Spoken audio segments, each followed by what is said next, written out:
வருகின்ற பாதையாக இருக்கிற காரணத்தினாலே அவர் ஒருவேளை நன்றியுரை சொல்வதற்கு வந்து விடுவார் அப்படிங்கிற நம்பிக்கையில இந்த காணொளி நிகழ்வினை உங்கள் அனைவரையும்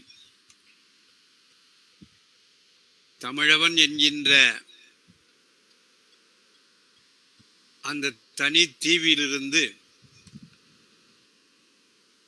தீவினுடைய நாலாபுர வட்டங்களையும் சுற்றி பார்க்கக்கூடிய, அதுவும் சமகால அந்த காற்று வீச்சோடு இன்றைய நடைமுறை போக்குகளை கொஞ்சம் யோசித்து பார்க்கலாம் அப்படிங்கிற ஒரு எண்ணத்தோடு தான்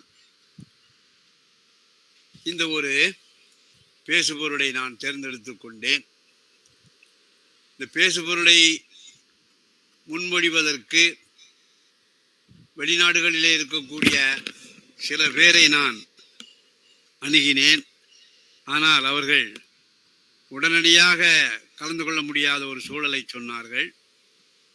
ஆனாலும் தொடர்ந்து இந்த விவாதத்தை கவனித்துக் கொண்டிருப்பேன் என்கின்ற ஒன்றை சொன்னது எனக்கு மிகவும் ஆறுதலாக இருந்தது. ஆகவே இந்த காணொளி நிகழ்விலே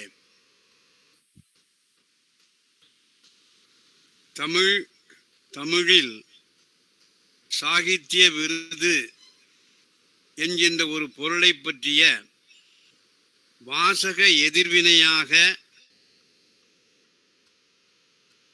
இந்த நிகழ்வினை நாங்கள் அமைத்துக் கொண்டிருக்கின்றோம். இதிலே உரையாற்றக்கூடியவர்கள் நான் வேண்டுகோளாகத்தான் விடுக்கிறேன். 2 முக்கியமான நாம் அடிக்கடி விவாதித்துக் கொண்டிருக்கக்கூடிய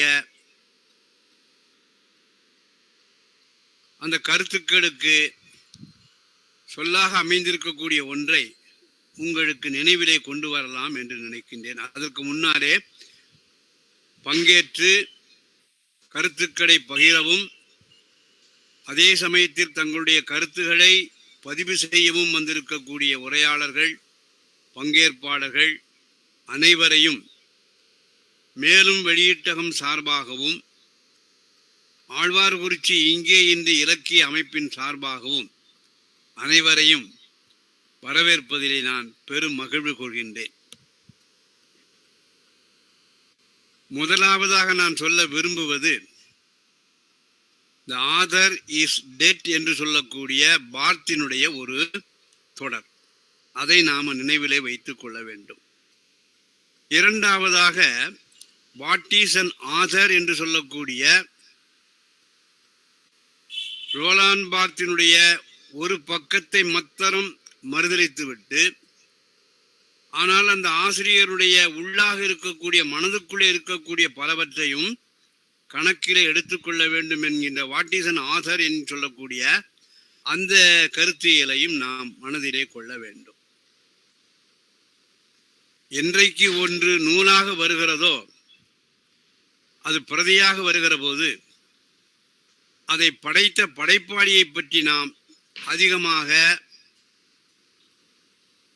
பேசவோ விவாதிக்கவோ தனி மனிதரை பற்றிய ஒன்றை நாம் தள்ளியே விலக்கி வைத்திருக்கலாம்.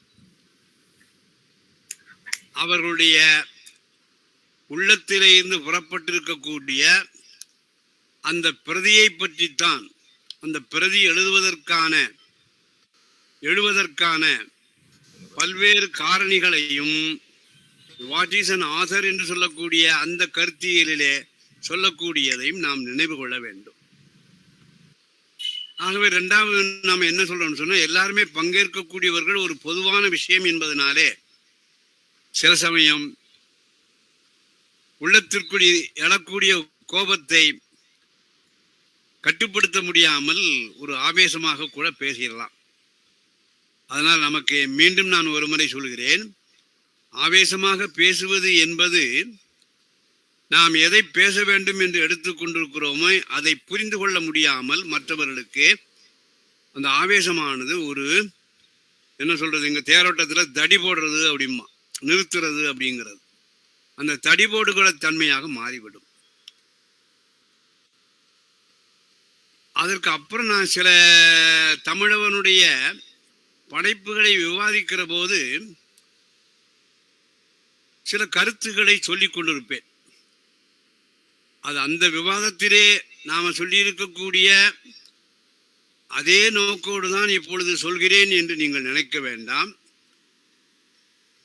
ஒரு படைப்பை எழுதுவதற்கு முன்னாலே அந்த படைப்பாளியினுடைய மனமானது என்னென்ன மாதிரியான ப்ரீ பிளான் போடும். இதைத்தான் முன் திட்டமிடல் என்று சொல்வார்கள். இந்த விருதை பொறுத்தவரையிலே முன் திட்டமிடல் என்பது ஏதாவது இருக்கிறதா? ஒன்று. இரண்டாவதாக பார்க்கிற போது இருண்மை அப்படிங்கிற ஆம்பிகுட்டி என்பதை சொல்வார்கள். இந்த விருதை தேர்ந்தெடுக்கக்கூடிய விருதாளர்கள் அவருடைய மதிப்புரைகளை அல்லது தேர்வு செய்வதற்குரிய தங்களுடைய கருத்துக்களை வெளிப்படையாக சொல்லியிருக்கிறார்களா, அதில் ஏதாவது இருண்மைத்தன்மை இருக்கிறதா என்று அந்த தமிழவனுடைய நிலையிலிருந்து பார்க்கலாம். மூன்றாவதாக நாம விவாதிக்கக்கூடிய விவாதம் ஏதோ இன்றோடு முடிந்து போவது இல்லை. அது இன்ஃபினிட்டியாக தொடர்ந்து விவாதத்திற்கு உள்ளாகி கொண்டேதான் இருக்கும். இந்த சொல்லாடல்களையும் இது தரக்கூடிய பொருண்மைகளையும் நாம மனதிலே வைத்துக் கொள்ள வேண்டும். ஆகவே எந்த பின்புலத்திலே நீங்கள் யோசிக்க வேண்டும். என்னிடத்து இன்னைக்கு காலையில ஒரு மாணவர் என்னிடத்து பயிலக்கூடிய மாணவர் தான். அவரு ஒண்ணு கேட்டார். சார், நான் ஆற்றுப்படை இலக்கியங்களை பற்றி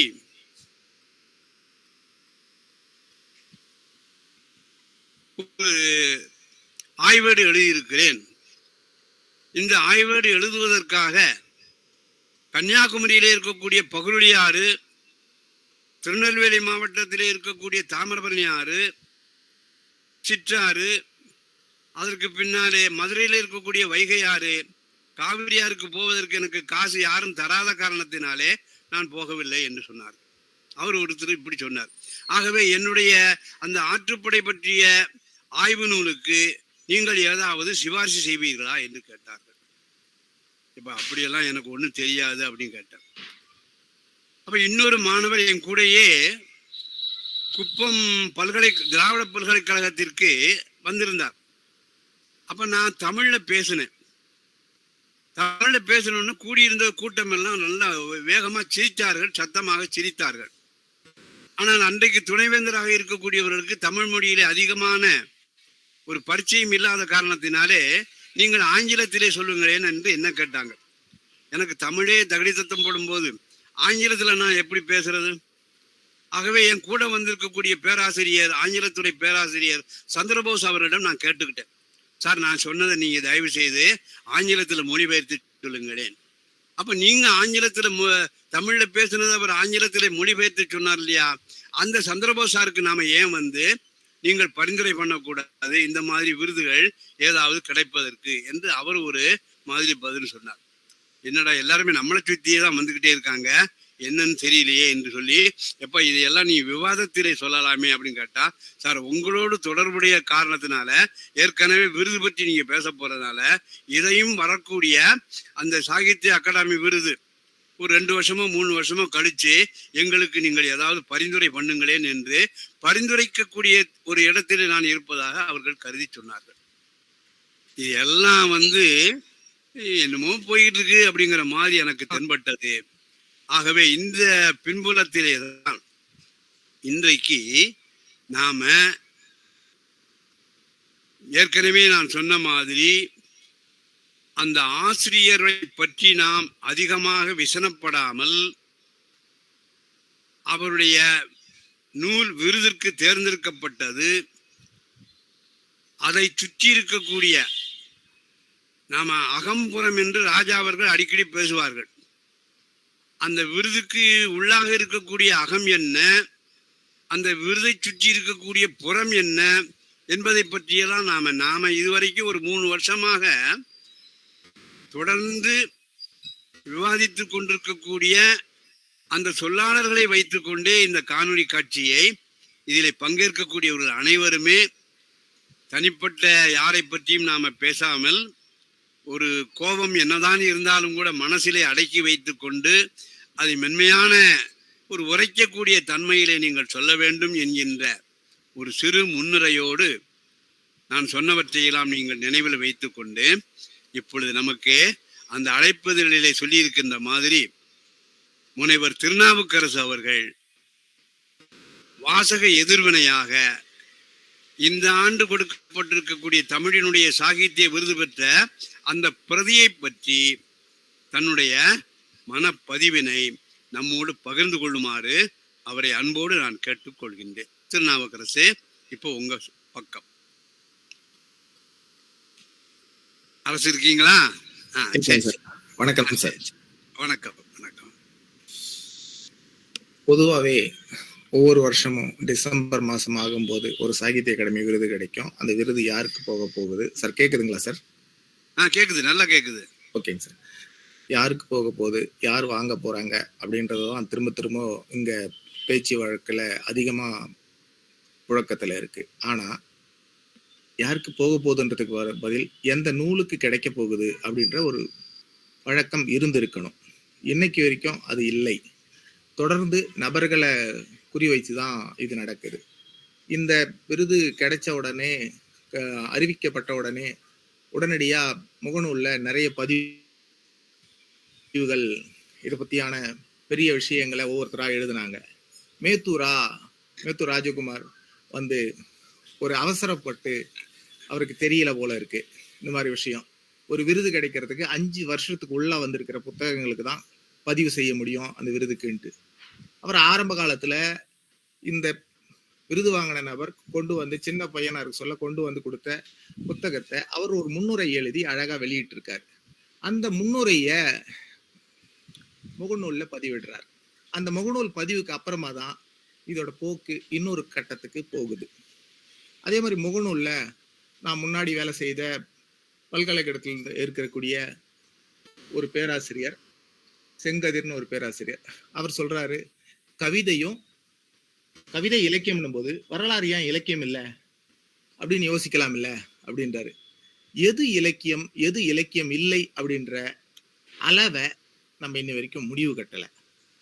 எழுதப்படுறது நாவலா இருக்கட்டும், வரலாறா இருக்கட்டும், பன்னங்கணக்கா இருக்கட்டும், எது எழுதினாலும் அது லிட்ரரியா மாறிடுது அப்படின்னு நம்ம நினைக்கிறோம். லிட்ரரிக்கும் கண்டுபிடிப்புகளுக்கும் சயின்ஸ் ஃபிக்ஷனுக்கும் வித்தியாசம் இருக்கு. இந்த அமைப்பு எதுக்காக உருவாக்கப்பட்டது, யாருக்காக, எந்த அமைப்புகளுக்காக, ஃபிக்ஷனுக்காக நம்ம எப்படி உருவாக்கி இருக்கோம் அப்படின்றத பத்தி எல்லாம் நிறைய விஷயம் இருக்கு. அப்புறமா இளைஞர்கள் எல்லாம் கூட நிறைய பேர் இதை பத்தியான விஷயங்கள்ல அந்த விஷயங்களை எப்படி நம்ம பகிர்றது, எப்படி எதிர்கொள்றதுன்றதுக்கு நிறைய விவாதங்கள் முகநூல்ல தொடர்ந்து வந்துகிட்டே இருக்கு. இந்த பக்கத்துல இருந்து பார்க்கும்போது இந்த விருது எந்த மாதிரி அறிவிச்சிருக்கணும், இதுக்கு பின்னாடி என்னெல்லாம் இருக்கு அப்படின்றது எல்லாருக்குமே தெரியும். குறைஞ்சபட்சம் இந்த ஆண்டு ஒரு விருது ஒரு புத்தகத்துக்கு கிடைக்குதுன்னா பிற்கால எல்லாருமே அதை கவனிக்கிறாங்க. இந்த புத்தக சந்தையில 27ஆம் தேதி நடக்க போற புத்தக சந்தையில ஒரு பெரிய வியாபாரத்தை அந்த விருதுக்காக பதிப்பிக்கப்பட்ட நிறுவனம் இருக்குங்களா, அந்த நிறுவனத்தினுடைய சேல்ஸ் வந்து ஒரு வித்தியாசமா இருக்கும். அந்த நிறுவனம் தொடர்ந்து ஒரு கட்டத்துல விருது வாங்கிக்கிட்டே இருந்தது. குறுகிய காலத்துல அந்த நிறுவனம் அந்த விருதை பெற முடியாம போயிட்டது. இப்ப அந்த நிறுவனம் திரும்பவும் அந்த விருதை பெறறதுக்கான எல்லா வேலைகளையும் நிறுவனங்கள் செய்யுது. அப்போ இந்த நிறுவனமயமாக்கப்பட்ட அமைப்புல விருதை யார் கிடைக்கிறது, யாருக்கு வாங்குறது அப்படின்றது எல்லாமே இன்னொரு வித்தியாசமானது. அதையெல்லாம் விட இன்னொரு பெரிய விஷயம் என்னன்னா, எந்த மாநிலங்கள்லயும் இல்லாத அளவுக்கு சாகித்ய அகாடமி விருது மாதிரி ஒரு உயரிய விருது கிடைக்கும் போது அவங்களுக்கு ஒரு கனவு இல்லம் அப்படின்ற ஒரு வீட்டை முதலமைச்சர் கொடுக்கறத அறிவிச்ச பிறகு அந்த விருதோட தரம் இன்னும் கொஞ்சம் உயர்ந்துருச்சு. ஏன்னா அந்த விருது வெறும் 1 லட்சம் ரூபாய். ஆனா இங்க இந்த மாநிலத்துல கொடுக்கக்கூடிய வீடு வந்து சென்னையில அவங்க வாங்கினாங்கன்னா கிட்டத்தட்ட 4 கோடி 3 கோடி 2 கோடின்னு சொல்றாங்க. அப்போ இந்த தொகை வந்து இதை பெறறதுக்கான வழியா இருக்கே தவிர, ஒரு மனுஷனுக்கு தேவை, கண்டிப்பா ஒரு வீடு தேவை, அது வாங்குறதுக்கான வழி ஒரு விருதா இருக்கு. இப்படி நிறைய சர்ச்சைகள் இதுக்குள்ளால இருக்கு. இது அந்த நூலுக்கு கிடைக்கணும், அந்த நூலை நோக்கி கிடைச்சிருக்கணும். அந்த நூலுக்கு கிடைக்கல. 80 வாக்குல ஒரு 20 வருஷத்துக்கு முன்னாடி 25 வருஷத்துக்கு முன்னாடி எழுதப்பட்ட பகுதியில இருந்து கொஞ்சம் பகுதிகளை சேர்க்கிறது, அதுக்கான வித்தைகளை செய்யறது, எல்லா அழகான வேலைகளையும் யாரெல்லாம் செய்யறாங்களோ அவங்களுக்கெல்லாம் விருது கிடைக்குது. ஒவ்வொரு முறையும் போன முறையும் ஒரு பெரிய சர்ச்சையாச்சு. அவசரப்பட்டு முதலமைச்சர் வந்து அறிவிக்கிறதுக்கு முன்னாடியே சொல்லிட்டாரு, வாழ்த்து சொல்லிட்டாரு. ஆனால் அப்படி தெரிவிச்சிருந்தால் அதுக்கு முன்ன வருஷம் அந்த மாதிரியான விஷயம் லீக் ஆயிடுச்சுன்ட்டு அசாம்ல மொழியில இருக்கக்கூடிய விருதை நிறுத்தி வச்சாங்க. தமிழ் மொழியில இருக்க விருதை நிறுத்தி வைக்கல. ஏன்னா தமிழ்ல வரக்கூடிய நியூஸை இந்திக்காரனோ ஆங்கிலத்துல இருக்கணும் யாரும் படிக்கல. அதை பாதுகாக்கப்பட்டது. அவருக்கு அன்னாருக்கு அந்த விருதே கிடைக்கப்பட்டது. அப்போ சர்ச்சைகள் மிகுந்த விருதை இப்ப மட்டும் இல்ல, தொடர்ந்து நம்ம இந்த சர்ச்சைகளோடவே அந்த விருதை பகிர்ந்துகிட்டு இருக்கக்கூடிய சாகித்ய அகாடமியில நம்ம தொடர்ந்து பார்த்துட்டு இருக்கோம். இந்த முறை கூடுதலான சர்ச்சைகள் இலக்கியத்துக்கே கொடுக்கல, வேற ஒரு இடத்துக்கு தளத்துக்கு கொடுத்தாங்க.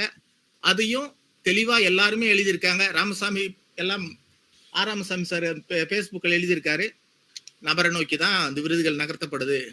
அவங்க எல்லாம் பலமுறை கமிட்டியில் இருந்திருப்பாங்க. அப்போ இந்த மாதிரியான விஷயங்களை ஓப்பனா எல்லாருமே பேச வந்திருக்காங்க. ஆனா இந்த மாதிரியான பேசு பொருளோட இல்லாம யாராவது ஒரு பொதுநல வழக்கு அந்த மாதிரி பதிவு செய்தா இந்த மாதிரியான விஷயங்களுக்கு ஒரு சரியான ஒரு முடிவு கிடைக்கும் அப்படின்னு நான் யோசிக்கிறேன். திரும்ப பேச வரேன் சார், வேணும்னா நீங்க இன்னும் கொஞ்சம் தொடங்கி வைக்கலாம் அப்படின்னு நான் நினைக்கிறேன், உள்ள போகலாம் அப்படின்னுட்டு. இது ஸ்டார்ட் பண்ணலாம் சார், இது ஒரு விவாதமாவே நம்ம கொண்டு வரலாம். நிறைய நண்பர்கள் இருக்காங்க. அரசு நமக்கு வச்சிருக்கிறது பார்த்தாச்சுன்னு சொன்னா, அதாவது நாம சொல்ற மாதிரி நூல் அல்லது பிரதி அப்படி பணுவல் அப்படிங்கிறது இல்லாம ஆட்களை நோக்கி இந்த விருது நமக்கு நகழுதா அப்படின்னு கேட்டாங்க.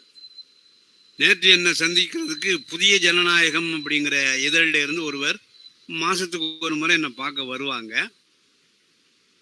அவர் கேட்டார், சார் இந்த மாதிரி சர்ச்சைகள் தொடர்கிற போது அந்த விருது வாங்கினவர் நம்முடைய பிரதியை பற்றி ஒரு விவாதத்திற்குரிய கருத்துக்கள் எழுப்பப்படுதே அப்படின்னு சொல்லி தமிழ் மொழியில யாராவது வாங்கின விருதை திருப்பி கொடுத்துருக்காங்களா அப்படின்னு கேட்டார். வேற மொழிகள்ல நடந்திருக்குது. இப்ப நீங்க இன்னொரு சின்ன செய்தியை நான் சொல்றேன். 24 மாநில மொழிகள்ல இந்த விருது கொடுக்கப்படுது. ஆனால் 21 மொழிகள்ல தான் இந்த விருதானது அறிவிக்கப்பட்டிருக்கு. மீதி 3 மொழிகள்ல இந்த விருது யாருக்கு அப்படிங்கிறத அறிவிக்கல. காரணம் என்னன்னு சொன்னா, அங்க தகுதியான நூல்கள் இல்லை. தகுதியான நூல்கள் அப்படிங்கிற போது கிரியேஷன் அப்படிங்கிற ஒண்ணு அப்படிங்கிறத நாம நினைவுல வைத்துக் கொள்ளணும். அதனால அந்த 3 மாநிலத்தில் இருக்கக்கூடிய மொழிகளுக்கு இன்னும் கொஞ்சம் அவகாசம் வறுமையானால் மீண்டும் நம்ம விவாதித்து ஏதாவது விருது பெறுவதற்குரிய நூல் இருக்கிறதா அப்படிங்கிறதையும் நாம பார்க்கிறோம். அப்ப அவர் கேட்ட கேள்வி எனக்கு ரொம்ப ஒரு ஆச்சரியமான ஒரு கேள்வி. இப்போ கன்னட மொழியிலேயோ தெலுங்கு மொழியிலேயோ என்னாச்சுன்னு சொன்னால், இந்த மாதிரியான சர்ச்சைகளோ அல்லது கொடுத்தவர்கள் மேல் சரியான அபிப்பிராயம் இல்லாத போது அவர்கள் என்ன செஞ்சு விடுறாங்க, எங்களுக்கு விருது தேவையில்லை என்று சொல்லிடுவார்கள். நம்ம தமிழ் எழுத்தாளர்களுக்கு அல்லது தமிழ் படைப்பாளிகளுக்கு அவ்வளவு தூரம் ஒரு பணபலம் இருக்கிறதா வேண்டாம் என்று சொல்வதற்கு அப்படிங்கிற சந்தேகமும் அவர் கேட்ட கேள்வி மூலமா எனக்கு ஏற்பட்டது. இன்னொன்னும் திருநாவுக்கரசு சொன்னாரு, 5 ஆண்டுகள். இப்ப இது 1981 வாக்கிலேயே இதனுடைய முதல் பதிப்பு வெளியிட்டிருக்கிறதாக மக்கள் பதிப்பகத்தினுடைய உரிமையாளர் எழுதியிருக்கிறாரு. அது பற்றி என்ன நினைக்கிறீங்க? இந்த விவாதத்தை தொடங்கி வச்சது நான் அறிந்த வகையில நயினார் அனந்தபுரி அப்படின்னு சொல்லக்கூடிய ஒரு பேராசிரியர் எனக்கு தெரியும். அவர் தான் இதை தொடங்கி வச்சிருந்தார். ஆனாலும் வழக்கமாக இந்த தமிழ் பேராசிரியர்கள் சொல்ற மாதிரி ஒரு ஆய்வு கொடுக்கலாமா அப்படிங்கிற மாதிரி விளக்கெண்ணெயில கையை முக்கிக்கிட்டு வெண்டைக்காய நறுக்கிறவர் மாதிரி அவர்களுடைய துணியானது இருந்தது. ஆனால் அதற்கு பின்னாலே சர்ச்சைகள் வெளிப்படையாகவும் ஒரு ஆரோக்கியமான சூழலிலேயும் இருந்தது. முதல்ல தொடங்கி வச்சவர் நயினார் அப்படிங்கிறதுல எனக்கு, அதுவும் கல்வி புலம் சார்ந்தவர் அப்படிங்கிற போது எனக்கு ரொம்ப சந்தோஷமாக இருந்தது. இதெல்லாம் அரசனுடைய குறிப்பாக சொல்லக்கூடிய மொழியில வெளிப்படையாக தெரியக்கூடிய ஒரு கருத்துக்களாக நான் உணர்ந்து கொண்டேன். அடுத்தால வேறு யாரா, நீங்க நம்ம முபீன் சாதிகா இருக்காங்க, அவங்க இப்பொழுது தன்னுடைய கருத்தினை இந்த மாதிரி விவாதத்திற்கு இடமளிக்கக்கூடிய விதத்திலே அவங்க சொல்ல வேண்டும் என்று நான் கேட்டுக்கொள்கிறேன். முபின் சாதிகா வந்தாங்களே, கேக்குதா? அனைவருக்கும் வணக்கம். கேக்கு சொல்லுங்கம்மா. விவாதத்திற்கு உரிய தன்மையிலே உங்களுடைய விவாதமானது அமைய வேண்டும். அதாவது சாகித்ய அகாடமி விருது அப்படிங்கிறது இந்த முறை எல்லா விதிகளையும் புறக்கணித்து விட்டு கொடுக்கப்பட்டிருக்கு அப்படிங்கிறதுல எந்த சந்தேகமும் இல்லை. சரி. அடுத்தது ஒரு வரலாற்று நூலுக்கு எதற்காக அதை ஒரு இலக்கியமாக கொண்டாட நம் தலையின் மீது போட வேண்டும்? வரலாறுன்னு சொல்றீங்களா அல்லது ரிசர்ச் அப்படிங்கறது சொல்றீங்களா? வரலாற்று ஆய்வு இல்ல, அதுல வரலாறு அப்படிங்கிறது முக்கியமா இருக்குதா, போக்கஸ் பண்ணப்படுதா? ஆய்வு ரிசர்ச் அப்படிங்கிறது போக்கஸ் பண்ணப்படுதா? ரெண்டுமே போக்கஸ் பண்ணப்படுது. இல்ல, எது கொஞ்சம் தராசுல வச்சாச்சுன்னா எது மேல கீழன்னு வரும்ல, அதுக்காக. சரி சரி சரி சரி. சோ எதுக்காக அந்த மாதிரி ஒரு நூலை நாம் தமிழ் இலக்கியத்தில் ஒன்றாக கொண்டாட வேண்டும்? எதற்காக சாகித்ய எடுத்து அதை நம் தலையில் போட வேண்டும்? அதுவும் இல்லாமல் தமிழில் இலக்கியத்திற்கான வறுமையே இல்லையே. 2017 இருந்து 22 வரைக்கும் எடுத்து பார்த்தோம் என்றால் புனைவிலும் அல்புனைவிலும் ஏராளமான நூல்கள் வந்திருக்கின்றன. அதில் ஒன்று கூட தேர்ந்தெடுக்கப்பட முடியாத அளவுக்கு இருந்ததா? இதுதான் கேள்வி. அடுத்தது, ஏன் இந்த மாதிரியான ஒரு ஆய்வு நூலை இலக்கியமாக பார்த்தார்கள் என்றால் அது ஒரு அல்புனைவாக உள்ளே நுழைக்கப்பட்டிருக்கிறது. அல்புனைவு என்று எல்லோரும் கண்ணை மூடி ஒத்துக்கொண்டார்கள். விருது கொடுத்த பிறகு பலருக்கும் அது அல்புனைவு கூட இல்லை என்று தெரிய வந்த பிறகு விருது கொடுத்தவர்கள், அதை பரிந்துரைத்தவர்கள் அனைவரும் அவமானப்பட்டு நிற்கிறார்கள். ஆனால் இப்பொழுது இது போன்ற சர்ச்சைகள் எழுந்த பிறகு தாங்கள் செய்தது சரி என்பதை ஜஸ்டிஃபை செய்ய, அதை உறுதியாக பிடித்துக் கொள்ள பல முயற்சிகள் செய்து கொண்டிருக்கிறார்கள். சரி, இப்பொழுது இந்த விருது வழங்கப்பட்டு விட்டது. இதன் பிறகு நாம் என்ன செய்ய வேண்டும்? அடுத்த முயற்சி என்ன?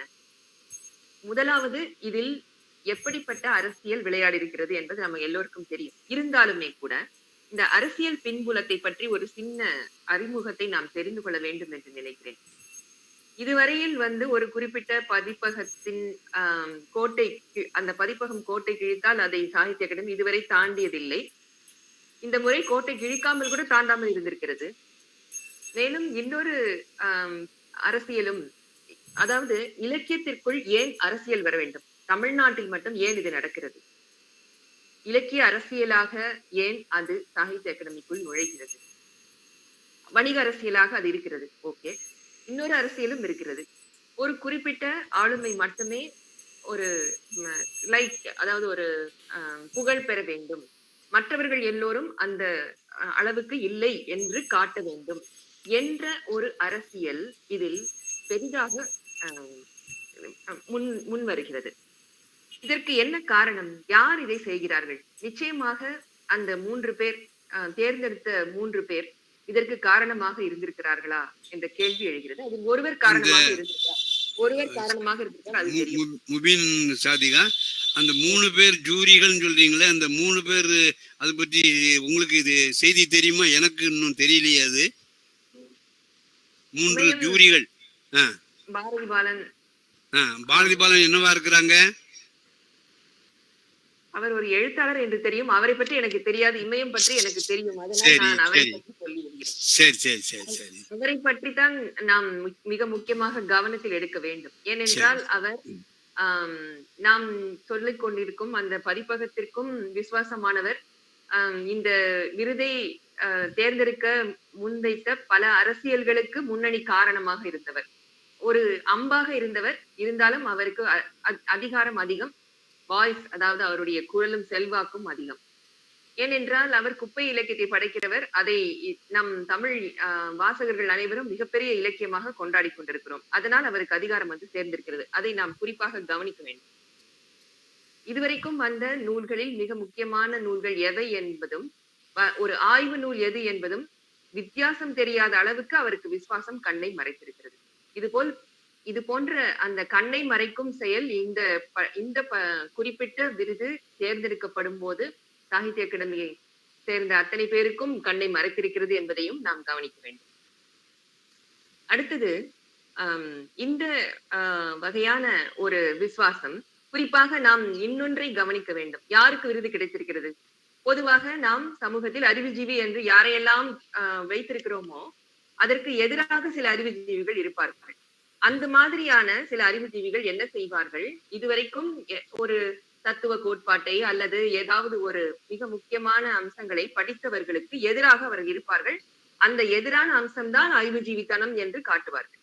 அது போன்ற ஒரு அறிவுஜீவித்தனத்தை இங்கு அங்கீகரிக்க வேண்டும் என்பதுதான் இந்த அடிமட்ட அரசியல், இந்த விருதுக்கான அடிமட்ட அரசியலாக செயல்பட்டிருக்கிறது. பொதுவாக இதற்கு ஒரு நல்ல ஒரு நகைச்சுவையாக சில விஷயங்களை நாம் சமூகத்தில் கவனிக்கலாம். முஸ்லிம்கள் பல பேர் பார்ப்பனியர்கள் தான் மிக அறிவாளிகள் என்று நினைப்பார்கள். நீங்கள் இப்பொழுது கூட அதை பார்க்கலாம். இப்போது கூட அந்த நம்பிக்கை உண்டு. அதுபோல் இங்கும் சில நாம் அதை அறிவியலித்தனம் என்று கருத வேண்டாம். ஆனால் அப்படிப்பட்ட ஒரு நம்பிக்கையை தான் இந்த விருதை தேர்ந்தெடுத்தவர்களுக்கும் இருந்திருக்கிறது என்று தெரிகிறது.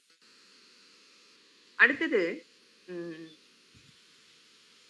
இந்த விருதை கண்டிக்க வேண்டும் என்று யாரெல்லாம் முனைந்தார்கள் என்று பார்த்தால் சில எழுத்தாளர்கள்.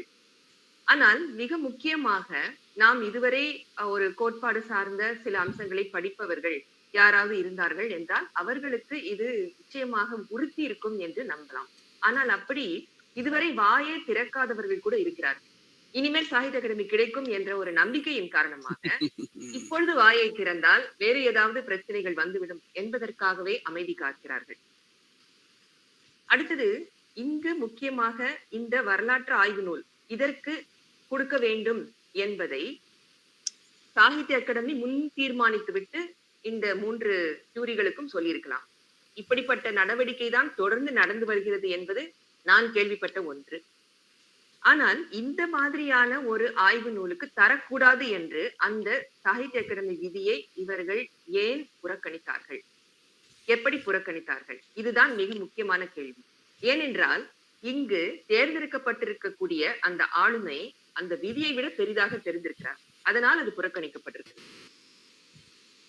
இதற்காக நாம் என்ன செய்யலாம்? இப்பொழுது இந்த விருதை திரும்ப பெற வேண்டும் என்று சாகித்ய அகாடமிக்கு கோரிக்கை வைக்கலாம். அரசு சார்ந்த பிரதமர், முதல்வர் இவர்களுக்கு கோரிக்கை வைக்கலாம். இவர்கள் இணங்காவிட்டால் நேரடியாக நாம் சட்டப்பூர்வமாக நீதிமன்றத்தை அணுகி தமிழுக்கு ஒரு நீதியை வழங்க கோரலாம். இதுதான் நமக்கு இருக்கும் இப்பொழுது கையில் இருக்கும் ஆப்ஷன், நமக்கு இருக்கும் வாய்ப்புகள். ஆனால் இது முதல்வர், பிரதமர், நீதிமன்றம் எல்லாமே சாகித்ய அகாடமி என்ற அந்த அதிகாரம் சார்ந்த, நாம் முன்பே பார்த்தோமே, யாரெல்லாம் அறிவுஜீவிகள் என்று இருக்கிறார்களோ அவர்களுக்கு எதிரானவர்களுக்கு சார்பாக இருக்கிறார்கள் என்பதுதான் முக்கியம். எனவே நாம் கையறு நிலையில் இருக்கிறோம். இதை மீறி நமக்கு ஏதாவது ஒரு பலன் கிடைக்குமா என்பது பொறுத்திருந்து பார்க்க வேண்டும். வாய்ப்பளித்தமைக்கு நன்றி. மீண்டும் வேண்டும் என்றால் நான் இந்த கலந்துரையாடலில் பகிர்கிறேன். முபின் சாதிகா அவர்கள், அதாவது நடந்தவற்றை மட்டும் முன்வைக்காமல் இது மாதிரியான ஒரு நிகழ்வுகள் வருங்காலத்தில் நடைபெறாமல் இருக்க வேண்டும் என்று சொன்னால் நாம் என்ன மாதிரியான நடவடிக்கைகளை மேற்கொள்ள வேண்டும் என்பதை குறிப்பாக நமக்கு காண்பிச்சிருக்கிறார். உதாரணமா நம்ம நிகழ்வுகளிலேயே ஏறத்தாழ வழக்கமா இருக்கிறத விட இன்னைக்கு கூடவே இருக்கிறாங்க. ரொம்ப சந்தோஷமா இருக்குது. இந்த 25 பேருமே தனிப்பட்ட முறையிலே அல்லது கூட்டாகவோ சேர்ந்து கொண்டு இப்படி யாருக்கு வேணாலும் கொடுங்க, அதை பற்றி எங்களுக்கு கவலை இல்லை. ஆனால் இலக்கியத்துவம் என்கின்ற ஒன்றை அப்புறப்படுத்தி விட்டு அல்லது விலக்கி வைத்து விட்டு ஒரு கல்லூரியிலே முனைவர் பட்டத்திற்கோ அல்லது இளமுனைவர் பட்டத்திற்கோ செய்யக்கூடிய ஒரு ஆய்வு நூல் மாதிரியான ஒன்றுக்கு நம்ம தமிழ் மொழி முன் உதாரணமாக இருக்குமே. ஆனால் பிற மொழிக்காரனுக்கு இது ரொம்ப எளிதாக போயிருமே. பெரிய பெரிய துணைவேந்தர்கள் அவர்கள் என்ன செஞ்சிருக்கலாம், ஆய்வு கட்டுரைகளை சயின்ஸில் எழுதியிருக்கலாம். இப்போ எனக்கு நோபல் பரிசு பற்றி அப்போதான் நினைப்பு வந்தது. நோபல் பரிசு அப்படிங்கிற போது அது நேச்சுரல் சயின்ஸாக இருக்கலாம், அல்லது சமூக விஞ்ஞானமாக இருக்கலாம், அல்லது வேதியியல் அல்லது இயற்பியல் இந்த மாதிரியான துறைகள் இருக்கிற போது அவர்கள் இலக்கியத்திலிருந்து இவற்றையெல்லாம் பிரித்துக் கொள்கிறார்கள். ஒண்ணு அங்க புதிய கண்டுபிடிப்பு அப்படிங்கிறது பொருளாதாரமாக இருந்தாலும் கூட அதற்கு முக்கியத்துவம் கொடுக்குறாங்க. இப்படி உலகளாவிய நிலையில கொடுக்கக்கூடிய ஒரு நோபல் பரிசு பற்றிய ஒரு பிரச்சனை கூட, ஒரு ஓர்மை கூட, ராஜகோபாலனுடைய வார்த்தையில சொல்லணும்னா ஓர்மை கட்ட வயலு அப்படிம்பாங்க. இந்த ஓர்மை வர வேண்டும் அப்படிங்கிறது இந்த ஜூரிகளுக்கு குறைஞ்சபட்சம் தெரிஞ்சிருக்கலாமே அப்படிங்கிறதும் நாம முபின் சாதிக் அவருடைய உரையின் மூலமாக எனக்கு நான் புரிந்து கொண்ட மாதிரி நினைக்கின்றேன். இது அவங்களுடைய அடுத்த ஒரு முன்னெடுப்பாக அவர்கள் வைத்திருக்கிறார்கள். மிகவும் மகிழ்ச்சியாக இருக்கிறது. முபின் சாதிகாவை சொல்லிட்டாங்க. அடுத்த நம்ம யாரை பார்க்குறோம் அப்படின்னு சொல்லியாச்சுன்னு சொன்னால், முத்தையன் இருக்கிறாங்க, ராஜா இருக்கிறாங்க, ராமச்சந்திரன் சார் இருக்கிறாங்க. அவங்களும் அவங்களுடைய கருத்தை முன்வைக்குமாறு நான் கேட்டுக்கிறேன். ஒவ்வொருத்தரும் வைக்கலாம். அதுக்கப்புறம் நாம மறுபடியும் ஒரு கலந்துரையாடல் விவாதம் மாதிரி தொடங்கலாம். முத்தையன் சாரோ, ராஜா சாரோ, அல்லது அந்தோனிராஜ் கூட நீங்க சொல்லணும்னா கூட சொல்லலாம். அழைப்பு இல்ல அச்சிடப்பட்ட. ஐயா வணக்கங்க. வணக்கம் முத்தையன், சொல்லுங்க. ஐயா வழக்கமா பேசுனது தாங்க, நானும் அதே அடிப்படையில தான் பேசுறேன். என்னன்னா உதாரணங்களை சொல்லி சொல்லுங்க. அதாங்க, நமக்கு விருது யாருக்கு வேணா கொடுக்கட்டுங்க, அதுல எந்த பிரச்சனையும் இருக்க போறது இல்ல. ஆனா விருதுக்கான விதிகள் அப்படின்னு வரும்போது அதுல நிறைய நம்ம கவனிக்கப்பட வேண்டிய விஷயங்கள் இருக்குது அப்படிங்கிறது தான். அப்ப நம்ம அடிப்படையில நம்ம 2 கேள்விகளை கேட்கிறோம். ஒண்ணு, சாகித்ய அகாடமி அமைப்பு என்பது இலக்கியத்திற்காக விருதுகளை வழங்கி கொண்டிருக்கிறது அப்படின்னு இது வரைக்கும் நம்ம நம்பிக்கிட்டு இருக்கிறோம். ஆனா அந்த அடிப்படையில இருந்து இன்றைக்கு வழங்கப்பட்டிருக்கக்கூடிய விருது அப்படின்னு சொன்னா அது இலக்கியத்திற்கான விருதா அப்படிங்கிற ஒரு கேள்வி வருது. ஏன்னா நம்ம முன் வச்சது மாதிரியான அந்த ஆய்வு நூலை அடிப்படையாக கொண்டது அப்படிங்கிற ஒரு கேள்வி. சரி, ஆய்வு நூலுக்கு விருதுகள் இது வரைக்கும் வழங்கப்பட்டிருக்கா அப்படின்னா அதுவும் ஒரு கேள்விக்குறியா தான் இருக்கு. இது வரைக்கும் விமர்சன பார்வைகளுக்கான நூல்களுக்கு விருதுகள் வழங்கப்பட்டிருக்கு. ஆனா இப்ப வழங்கப்பட்டிருக்கிறது முற்றிலும் மாறானது. ஏன்னா இந்த ஆய்வு என்பது இலக்கியத்தை பற்றியான ஆய்வா அப்படின்னு சொன்னா கிடையாது.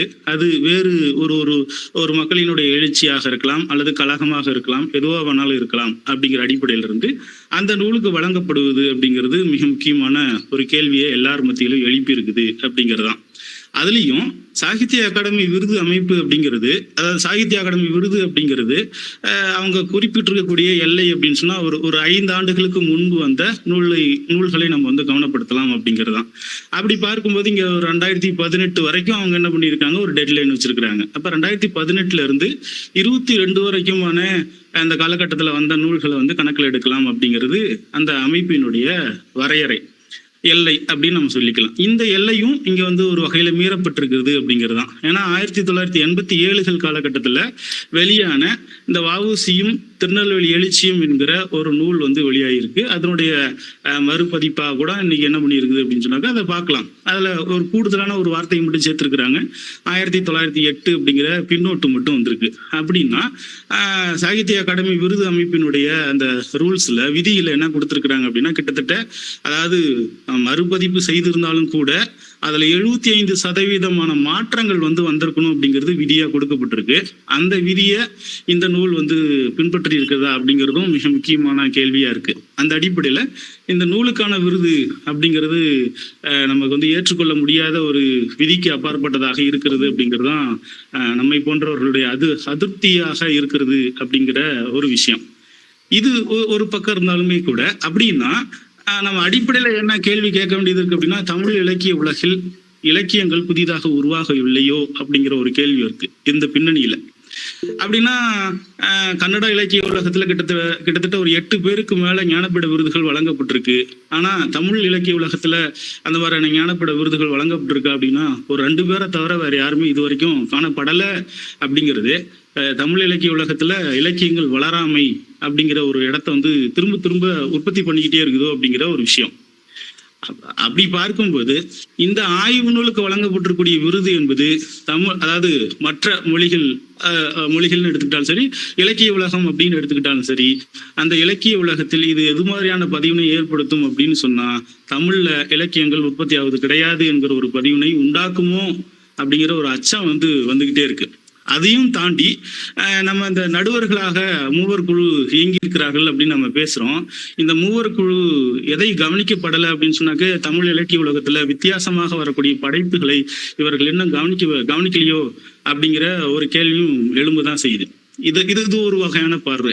இன்னொரு வகையான பார்வை அப்படின்னு சொல்லும்போது, நம்ம இலக்கிய உலகத்துல எதெல்லாம் இங்க வந்து அதிகாரமா இன்னும் திரும்ப திரும்ப தொடர்ந்துகிட்டே இருக்கு அப்படின்னு பார்க்கும்போது, இந்த பிராமணிய சிந்தனையை வந்து அடிப்படையாக நம்ம வந்து பேசிக்கிட்டே இருக்கிறோம்.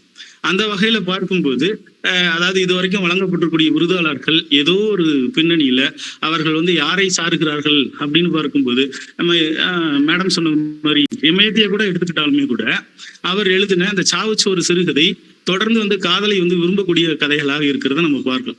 அதாவது காதலை வந்து ஏற்கக்கூடிய கதைகளாக இருக்கிறத பார்க்கலாம். ஆனா அவருக்கு வழங்கப்பட்டிருக்கூடிய செல்லாத பொண்ணு என்கிற நாவல் அது வந்து ஒரு வகையான சார்புத்தன்மையில போய் முடிக்கிறத நம்ம பார்க்க முடியும். அப்ப அந்த சார்புத்தன்மை வந்தாதான் விருது கிடைக்கும் என்கிற ஒரு சூழலை வந்து திரும்ப திரும்ப அந்த விருது பட்டியல வரக்கூடிய நூல்கள் வந்து உணர்த்துதோ அப்படிங்கிற ஒரு அச்சமும் வந்து நம்ம கிட்ட இருக்கிறத பார்க்கிறோம். ஆக அந்த பின்னணியில நம்ம இன்னமும் வந்து, ஏன்னா இந்த நூல்ல நீங்க பாத்துக்கிட்டீங்கன்னா, அந்த 1987 வந்த நூல் வந்து PDF கிடைச்சது. அதை நான் ஒரு முறை அப்படியே வாசிக்கும் போது அதுல பெரும்பாலான பெயர்கள் இந்த பிராமணிய பின்னணியை ஒட்டியதான பெயர்கள். அதாவது தவறா நான் குறிப்பிடல, ஆனாலும் கூட அதுல வரக்கூடிய பெயர்கள் எல்லாம் இப்படியாக இருக்கிறது அப்படிங்கிறதுதான். ஆனா நம்ம அந்த காலகட்டத்தினுடைய புரட்சி எழுச்சி அப்படின்னு நம்ம அதை வந்து ஆதரிச்சாலுமே கூட, ஏத்துக்கிட்டாலும் கூட, இந்த பின்னணி இதுல வரக்கூடிய பெயர்கள் தான் இந்த விருது பட்டியலுக்கான காரணத்தை வந்து உருவாக்கி இருக்குமோ அப்படிங்கிற ஒரு கேள்வியும் எழும்புதுங்க. திரும்ப நம்ம பேசலாங்க. நன்றிங்க. நல்லது நல்லது. நேற்று நான் ராமசாமி சாருடைய ஒரு இதை பார்த்தேன். அதுல அவர் சொல்லியிருந்தாரு, முதல்ல இந்த கிரவுண்ட் லிஸ்ட்னு ஒன்று அனுப்புவாங்களாம். நானும் ஒரு தடவை கிரவுண்ட் லிஸ்ட்ல இருந்தேன். அதுக்கு உடனே ரூபாயும் அனுப்பிட்டாங்க. இப்போ மாதிரி லேட் பண்ணாமல் உடனே அனுப்பிட்டாங்க. கையில் கேஷாகவே கொடுத்துட்டாங்க. அது ரொம்ப சந்தோஷமாக இருந்தது. இப்போ ஆன்லைனில் எப்போ பேங்கில் வந்து விழுது அப்படிங்கிறதெல்லாம் நமக்கு தெரிய மாட்டேங்குது. இடையில பேங்கை பற்றிலாம் நிறைய விவாதங்கள் வருது. அப்போ இந்த கிரவுண்ட் லிஸ்ட்டில் உள்ளவங்க அவங்க எப்படி இந்த பிரதியினுடைய பெயரை சொல்லியிருப்பாங்கல்ல, அப்போ அந்த கிரவுண்ட் லிஸ்ட்டில் எழுதினவங்களுக்கு இந்த விதிமுறைகள் சொல்லப்படலையா அப்படிங்கிற ஒரு கேள்வியும் முத்தையன் சார் சொல்ற போது நமக்கு நினைவிற்கு வருகிறது. இரண்டாவது, எப்படி தமிழ்நாட்டை பொறுத்தவரையில மிக முக்கியமான ஒன்று கலாச்சார தன்மையுடைய ஒன்று. இப்ப முதல்ல கலாச்சாரத்துல ரொம்ப முன்னோடியாக இருக்கக்கூடியது அப்படிங்கிறது ஜாதி அப்படிங்கிற ஒண்ணுதான். ரெண்டாவதுதான் மதம் கூட வருகிறது. அவன் எந்த பகுதியை சார்ந்தவனாக இருந்தாலும் கூட முதல்ல கேட்கக்கூடிய கேள்வி, பொதுமக்களாக இருந்தாலும் சரிதான், மிகப்பெரிய உன்னதமான பதவியில் இருக்கக்கூடியவங்க கூட என்ன கேட்குறாங்க, ஜாதி அப்படிங்கிறது. நேற்று அவர் கேட்கும்போது நான் அதைத்தான் சொன்னேன். நம்ம போதி மரம் தமிழவனுடைய கதை இருக்கு இல்லையா, அவர் வந்து இந்த நான்லீனியர்ல இந்த ஜாதியை பற்றிய கதைகள் ஏதாவது நீங்க இருந்தா சொல்லுங்களேன் அப்படின்னாரு. நான் அப்படியே சொன்னேன். அவருக்கு ரொம்ப ஆச்சரியமா போயிட்டு, இப்படிப்பட்ட இதெல்லாம் இருக்குதா? அப்ப இந்த மாதிரியான பிரதிகள் உருவாகக்கூடிய ஒரு காலத்துல வாழக்கூடிய அந்த கிரவுண்ட் லிஸ்ட்ல இருக்காங்க இல்லையா, அவங்களுக்கு இது தெரியாம போச்சா, எப்படி அது அங்க உள்ள போச்சு அப்படிங்கிறது முத்தையன் சார் சொல்கிற போதும் இந்த ஜாதியினுடைய செல்வாக்கு அது வெளிப்படையா தெரியாமல் ஒரு உள்ளடங்கிய நிலையிலே வெளிப்பட்டிருக்கிறது என்பதையும் முத்தையன் சாருடைய அந்த பதிவு மூலமாக நாம தெரிஞ்சு கொள்ள முடியுது. அவர் சொன்னதே திரும்ப சொன்னாலும் கூட அந்த அழுத்தம் அப்படிங்கிறது என்னுடைய உள்ளத்திலே நின்ற காரணத்தினாலே நான் மீண்டும் வலியுறுத்தி சொல்லக்கூடிய தன்மையில இருக்கிறேன். அடுத்தால் நீங்க பார்த்தாச்சுன்னு சொன்னால் ராமச்சந்திரன் சார் நம்ம அழைப்புதல் படி இருக்கிறாரு, அல்லது ராஜா சார் இருக்கிறாங்க. இவங்க ரெண்டு பேரும் பேசி முடிச்ச உடனேயே நாம பொதுவான ஒரு கலந்துரையாடலை வைத்துக் கொள்ளலாம். ராமச்சந்திரன் சார் இருக்காங்களா? ஐயா வணக்கங்க. ஐயாவுக்கு ஐயாவுக்கு எதுவும் வராத காரணத்தினால நான் பேசலாம். சரி சொல்லுங்க சொல்லுங்க. யாராவது வர வேண்டும், அவ்வளவுதான். மகிழ்ச்சிங்க, வாய்ப்புக்கு நன்றி. முதல்ல பேசிய தோழர்கள் அனைவருமே வந்து மிக முக்கியமான அந்த விதிமுறைகள்லாம் எடுத்து வச்சு பேசியிருக்கிறாங்க. அதனால மீண்டும் கூறியதை குரல் அப்படிங்கிறதுனால அதை விடுத்துட்டு நான் வேற ஒரு விஷயத்த பேசுறதுக்கு முயற்சி செய்யலாம் அப்படின்னு நினைக்கிறேன். என்னன்னா, முதல்ல இப்ப சமீபத்துல 2024ஆம் ஆண்டுக்கான நோபல் பரிசு தென்கொரிய எழுத்தாளர் ஹாங்காங் அப்படிங்கிறவங்களுக்கு கொடுக்கப்பட்டது. அதாவது 18வது பெண் எழுத்தாளர், முதல் தென்கொரிய எழுத்தாளர் அப்படிங்கிறதெல்லாம் சிறப்பு. அது முழுக்க முழுக்க ஒரு இலக்கியத்திற்கு கொடுக்கப்பட்டது அப்படிங்கிறது அடுத்த சிறப்பு. அதுக்கப்புறம் அது கொடுக்கப்பட்டதுக்கான ஒரு கொட்டேஷன் ஒண்ணு கொடுத்திருக்கிறாங்க. நான் இப்ப கூகுள்ல திரும்ப எனக்கு கிடைச்சது. வரலாற்று அதிர்ச்சிகளை எதிர்கொள்ளும் மற்றும் மனித வாழ்க்கையின் பலவீனத்தை வெளிப்படுத்தும் அவரது தீவிர கவிதை உரைநடைக்காக அப்படிங்கிற ஒரு கொட்டேஷன் ஒண்ணு எனக்கு கிடைச்சது.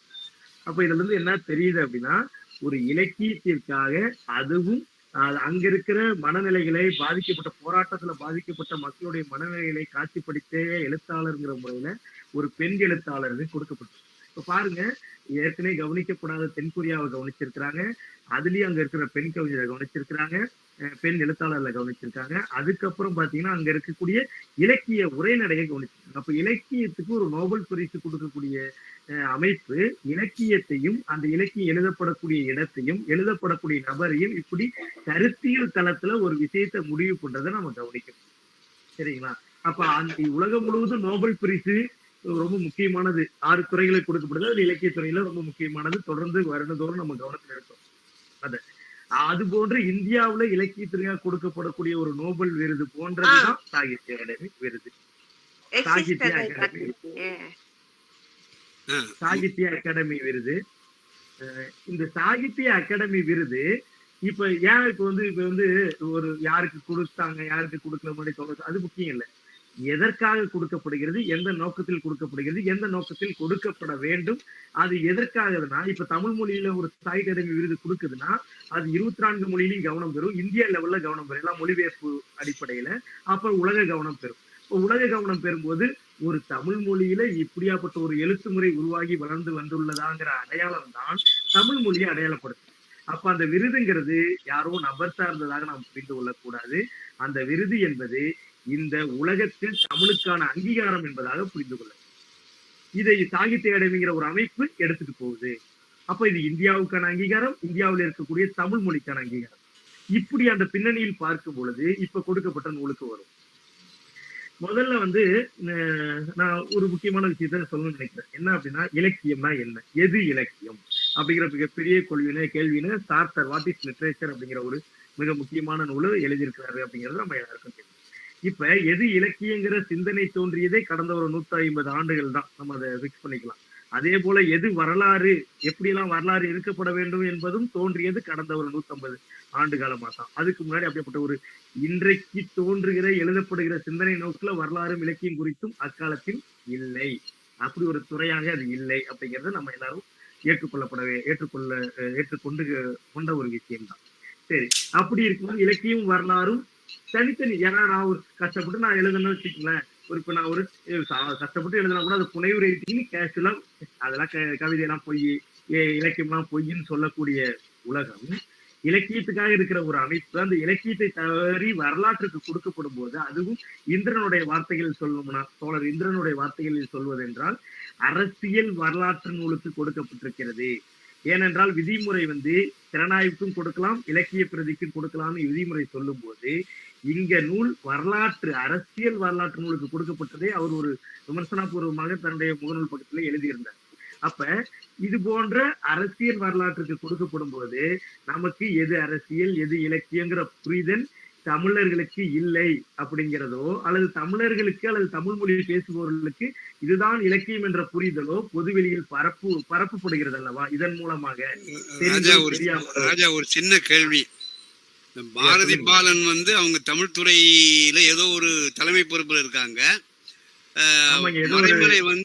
மறைமலை வந்து இலக்குவனாருடைய மகனாக இருந்து கொண்டு இசங்கள் பற்றி எல்லாம் எழுதியிருக்கிறாங்க. அவங்களுக்கு தமிழ் மொழியினுடைய இலக்கியத்தை பற்றி அதிகமா தெரியலன்னு நான் நினைக்கிறேன். அப்படியா? இல்ல, விமர்சனம் நேரடியான விமர்சனம். நான் அந்த வார்த்தையில சொல்ல விரும்பல. என்னுடைய வயதுக்கு ஏற்ற அடிப்படையில் நான் அதை சொல்லணும்னு நினைக்கிறேன். ஏன்னா அவங்களுடைய வயது மூத்தவர்கள், அவர்கள் தமிழ்ல ஆழங்காலப்பட்டவர்கள். தமிழ்லயே 2 விதமா 3 விதமான ஆட்கள் இருக்கிறாங்க. சிற்றிதழ் காலகட்டம்னு ஒண்ணு இருக்கு, சிற்றிதழ் இயங்கின எழுத்தாளர்னு உண்டு. மூவா காலகட்டம் அல்லது அதன் பின்னணியிலே அகிலன் பின்னணியில இயங்கக்கூடிய தமிழ் துறையை சார்ந்த ஆட்கள் இருக்கிறாங்க, மரபுவாதிகள் இருக்கிறாங்க. இப்பொழுது நவீன துறையில் இயங்கக்கூடிய ஆட்கள் இருக்கிறாங்க. நீங்க என்னுடைய பேச்சை மடைமாற்றியதற்கு நன்றி. அது என்ன அப்படின்னா, தமிழ் துறையில யாரு இயங்கிக்கிட்டு இருக்கிறாங்க அப்படின்னா, இப்பொழுது தமிழ் துறையிலிருந்து எழுத்தாளர்கள் உருவாகி கொண்டிருக்கிறார். குறிப்பாக சமீபத்தில் வந்த எழுத்துக்கள், சீனியர் இப்போ முன்னாடி நிச்சால் இளவரசி இருந்தாங்க, ராமச்சந்திர இருந்தாங்க. அதனை கடந்து இப்பொழுது இல்லோடு சிவா, கானகநாடன், சத்தீஸ்வரன் போன்ற மிக முக்கியமான தமிழ் துறை சார்ந்த முனைவர் பட்ட ஆய்வாளர்களாக இருக்கக்கூடிய அல்லது முனைவர் பட்டத்தை முடித்து விட்டு உதவி பேராசிரியராக வேலை சென்று கொண்டிருக்கக்கூடிய இளம் அறிஞர்கள் தமிழ் துறையிலிருந்து இலக்கிய துறைக்கு கால் பதித்துக் கொண்டிருக்கிறார்கள். அப்ப சிற்றிதழ்களின் காலகட்டம் முடிவடைந்ததையும் தமிழ் துறையின் காலகட்டம் தொடங்குவதையும் இதை கொண்டு நாம் அவதானிக்க முடிகிறது. அப்பொழுது இப்படியாப்பட்ட விருது ஒரு வரலாற்று நூலுக்கு, அரசியல் வரலாற்று கொடுக்கப்படும் போது பொது புத்தியில் உலகம் முழுவதும் இலக்கியம் அங்கு இவ்வாறுதான் எழுதப்படுகிறதோ என்ற சிந்தனையை தோற்றுவிக்கும் பொழுது இங்கு ஒரு மாற்றம் நிகழ்வதை அதை மறுதளிக்கும் விதமாக கொடுக்கப்பட்டிருப்பதாக நான் விமர்சனமாக வைக்க விரும்புகிறேன். அதாவது உங்களுடைய தோற்றம் இந்த விருதின் மூலமாக ஒரு அரசியல் வரலாறு தான் இலக்கியமாக இங்கு இருக்கிறது என்ற தோற்றத்தை அந்த நூல் கொடுக்கிறதாயின் இங்கு ஏற்கனவே தமிழ் துறையிலிருந்து ஒரு இலக்கிய சகாக்கள் உருவாகி கொண்டிருப்பதை மறைக்கும் வண்ணமாக அது நிகழ்த்தப்பட்டிருக்கிறதோ என்ற ஐயத்தை நான் எழுப்ப விரும்புகிறேன். அது தெரிந்து நிகழ்த்தப்பட்டதா தெரியாத நிகழ்த்தப்பட்டதா என்பது வாதம் வேறு. ஆனால் இந்த உருவாக்கம் தமிழ் மொழியின் ஆபத்து, தமிழ் போக்கின் ஆபத்து, தமிழ் ஓர்மையின் ஆபத்து என்பதாக நான் சுட்டிக்காட்ட விளைகிறேன். இதை நான் என்னுடைய மொழியில் மட்டும் சொல்லவில்லை, சுந்தராமசாமியின் மொழியில் சொல்ல விரும்புகிறேன். இந்த நூல் இப்பொழுது விருது கொடுக்கப்பட்டிருக்கிறது அல்லவா, அந்த நூல் வெளிவந்தது காலச்சுவடு பதிப்பகம். இந்த காலச்சுவடின் ஒரு காலத்தில் அங்கே பிதாமகன் அவர்தான் அதை தோற்றுவித்தார் சுந்தரராமசாமி. இவர் அப்பொழுது ஒரு சிற்றிதழ் காலகட்டத்தில் இயங்கிய நபர்கள். அவர்கள் பிரக்ஞை அப்படிங்கிற ஒரு இதழ்ல போலி முகங்கள், சந்தர்ப்பம், ஞானபீட பரிசு அப்படின்னு அகிலனுக்கு விருது கொடுக்கப்பட்டதை எதிர்த்து இலக்கிய போலிகளை அம்பலப்படுத்தும் விதமாக ஒரு கட்டுரை எழுதியிருக்கிறார். அந்த கட்டுரையையும் பிரசுரித்தது காலச்சுவடு வெளியீடு ஆளுமைகள் மதிப்பீடுகள் என்ற நூலில் அது இடம்பெற்றுள்ளது அந்த கட்டுரை. இதை ஏன் நான் இங்கே குறிப்பிட விரும்புகிறேன் என்றால், சிற்றிதழ் காலகட்டத்தில் இருந்த ஆய்வு போக்குகள், எழுத்து முறைமைகள் மிகப்பெரிய ஒரு அட்வான்டேஜ் லெவல்ல இருந்ததுங்கிறது நமக்கு தெரியும். சில குறிப்புகள் எழுதியவர் சுந்தரராமசாமி அப்படிங்கிறது இந்த இடத்துல குறிக்க விரும்புறேன். அப்ப அத்தகைய சுந்தரராமசாமி என்ன செய்யறாரு அப்படின்னா, அவரு மேடம் மொபின் சாதியா மேம் நீங்க நீங்க கொஞ்சம் ஆஃப் பண்ணணும்னு நினைக்கிறேன், உங்களுடைய மைக் ஆன்ல இருக்கு. அப்புறமேட்டுக்கு அந்த சுந்தரராமசாமி சிற்றிதழ் காலகட்டத்துல இருந்த சுந்தரராமசாமி தான் அகிலனை குறித்து விமர்சனம் வைக்கிறார். அந்த நூல் எவ்வளவு ஒரு பிற்போக்குத்தனத்திலே எவ்வளவு சாதாரணமான ஒன்றாகவும் இருக்கிறது. இதுதான் இலக்கியம் என்று பொது உலகம் நம்பிவிடுமோங்கிற அச்சத்தை வெளிப்படுத்துகிறார். இலக்கிய போலிகளை அம்பலப்படுத்த விதமாக அந்த கட்டுரை அமைந்திருக்கிறது. இப்ப சிற்றிதழ் காலகட்டத்தில் இருந்தவருடைய ஒரு கோபமாக அது இருக்கிறது என்றால், நான் தமிழ்துறையின் பேராசிரியர் கோபமாக ஒரு பிரதிநிதியாக இருந்து பேசுகிறேன். தமிழ் துறையிலிருந்து இலக்கிய சகாக்கள் உருவாவதை அளிக்கும் விதமாக இந்த விருது கொடுக்கப்பட்டிருப்பதாக என்னுடைய விமர்சனத்தை முன்வைக்கிறேன். இது விமர்சனமா மட்டும் வைக்கல, இது அடுத்த கட்டத்துல இன்னும் கொஞ்சம் ஒரு 5 நிமிஷம் எடுத்துக்கிறீங்க. அடுத்து இப்ப இந்த விமர்சனத்தை நம்ம அப்படியே நிறுத்திடலாம். இப்ப 2வது இங்க முன்னாடியே தோழர்கள் சொன்னாங்க, நபர் அடிப்படையில முடிவு செய்யப்படுது அப்படின்னு ஒரு கருத்தை முன் வச்சாங்க. அது ரொம்ப முக்கியமான கருத்து. ஆனா தமிழ் இலக்கியம் ஆரம்பித்தது நபர்வாதத்திலிருந்து ஆரம்பிக்கப்படவில்லை, கருத்தியல் இருந்து ஆரம்பித்தது தமிழ் இலக்கியம். தொல்காப்பியம் அதற்கு தக்க சான்று. சங்க இலக்கியத்தில் எழுத்தாளர்களுக்கு முக்கியத்துவம் இல்லை. சங்க இலக்கியத்தில் அதில் இருக்கக்கூடிய கருத்துக்களுக்கு தான் முக்கியத்துவம். உரையாடலுக்கு தான் முக்கியத்துவம், நபர்களுக்கு அல்ல. அங்க தலைவன் தலைவி என்று பொது பாத்திரங்கள் தான் இருக்கும், அங்க குறிப்பிட்ட பாத்திரங்கள் இடம்பெறாது. இதுதான் தமிழ் ஓர்மை வளர்ந்து வந்த வரலாற்று பாங்கு.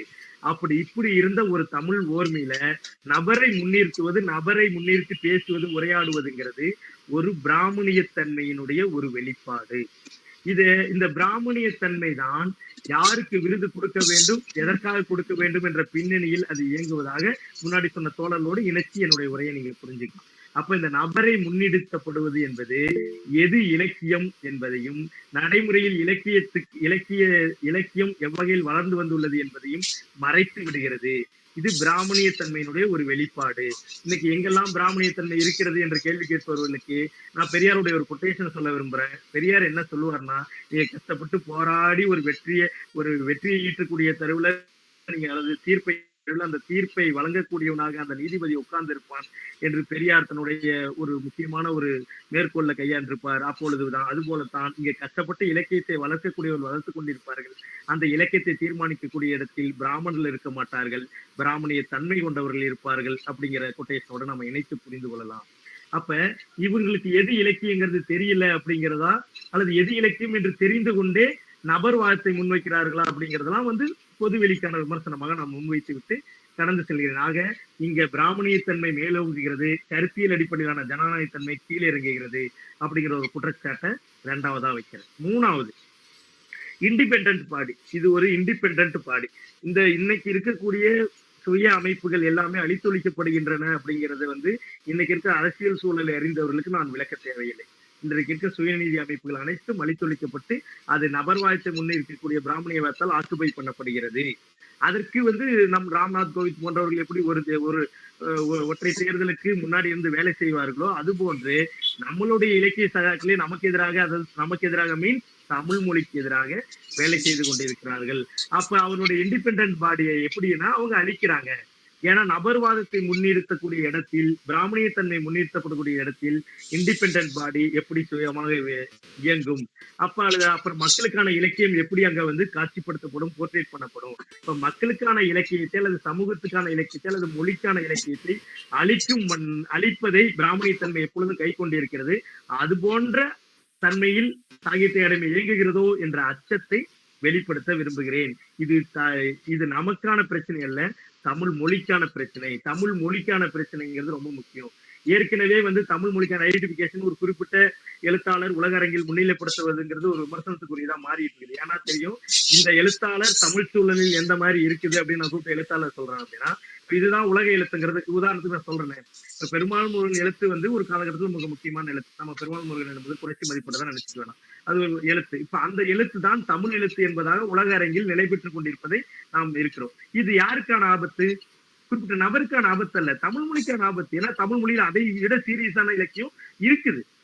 அப்ப அந்த சீரியஸான இலக்கியத்தை எடுத்துட்டு போக வேண்டிய அமைப்புகள் என்ன செய்து கொண்டிருக்கின்றன? அப்ப முதலாளித்துவத்துக்கும் விற்பனை சரக்கும். அப்ப இலக்கியங்கிறது இங்க விற்பனை சரக்கா? அப்ப இங்க இலக்கியங்கிறது விற்பனை சரக்குங்கிற புரிதல் இருந்து அணுகப்படுகிறதா? அப்ப அந்த புரிதல் நோக்கில் இந்த விருதுகள் அளிக்கப்படுகின்றனவா அப்படிங்கிற ஒரு காட்டமான விமர்சனத்தையும் நான் முன்வைக்க விரும்புறேன். என்னுடைய விமர்சனத்தை ஒற்றை வரியில் சொல்ல வேண்டும் என்றால், அன்னைக்கு சுந்தரராமசாமி சிற்றிதழ் மனநிலையிலிருந்து அகிலனை நோக்கி கேள்விகள் எழுப்பினார். அகிலனை முன்வைத்து அகிலனை நபரவாதத்தை எதிர்க்கவில்லை, அகிலனை முன்வைத்து இலக்கிய போலிகளை அமலப்படுத்த வேண்டும் என்ற நோக்கில் அவர் சிந்தித்தார். நான் தமிழ் துறையிலிருந்து இலக்கியம் வளர்ந்து கொண்டு வருவதை அளிக்கும் விதமாக இதை திட்டமிட்டு செய்தார்கள் என்று நான் நினைக்கவில்லை. பிராமணிய தன்மையில் எதை நபர்வாதத்தை முன்னிறுத்தும் போது கருத்தியல் தன்னளவில் ஒதுங்கிவிடும், ஓரங்கட்டப்பட்டுவிடும். அந்த அடிப்படையில் தான் தமிழ் துறையில் இருந்து இலக்கியவாதிகள் உருவாவதை மறைமுகமாக அளிக்கும் எண்ணத்தை அது கொண்டிருக்கிறதோ அப்படிங்கிற ஒரு ஆட்சேபனையை தெரிவிக்க விரும்புறேன். மேலும் விவாதத்தை தொடர்வும். நன்றி நண்பர்களே. ராஜாவங்க நிதானமாக ஐயா ஒரே ஒரு விஷயம் சொல்லிடுறேங்க ஐயா. சொல்லுங்க ராஜா. அது என்ன அப்படின்னா, நான் முன்னாடி பேசின தோழர்கள் இதை சட்ட ரீதியா அணுகணும்லாம் சொன்னாங்க. அது ஒரு பக்க வாதம், அதை நம்ம ஏற்றுக்கொண்டாகணும், அது ஓகே. ஆனா நான் இன்னொரு வாதத்தை முன்வைக்க விரும்புகிறேன். நாம் மக்கள் மன்றத்தை அணுக வேண்டும். சட்ட அங்கீகாரம் வலுவானதா? ஆம். ஏன்னா சட்ட அங்கீகாரம் யாருக்கிட்ட இருக்குதுங்கிறது மிகப்பெரிய கேள்வி. அந்த கேள்வி நான் எல்லாருக்கும் தெரியுமானது, ஆல்ரெடி அதை பேசிட்டேன். ஆனா மக்கள் மன்றம் தான் இதை விட இன்னும் ஒரு பயங்கரமானது நான் நினைக்கிறேன்.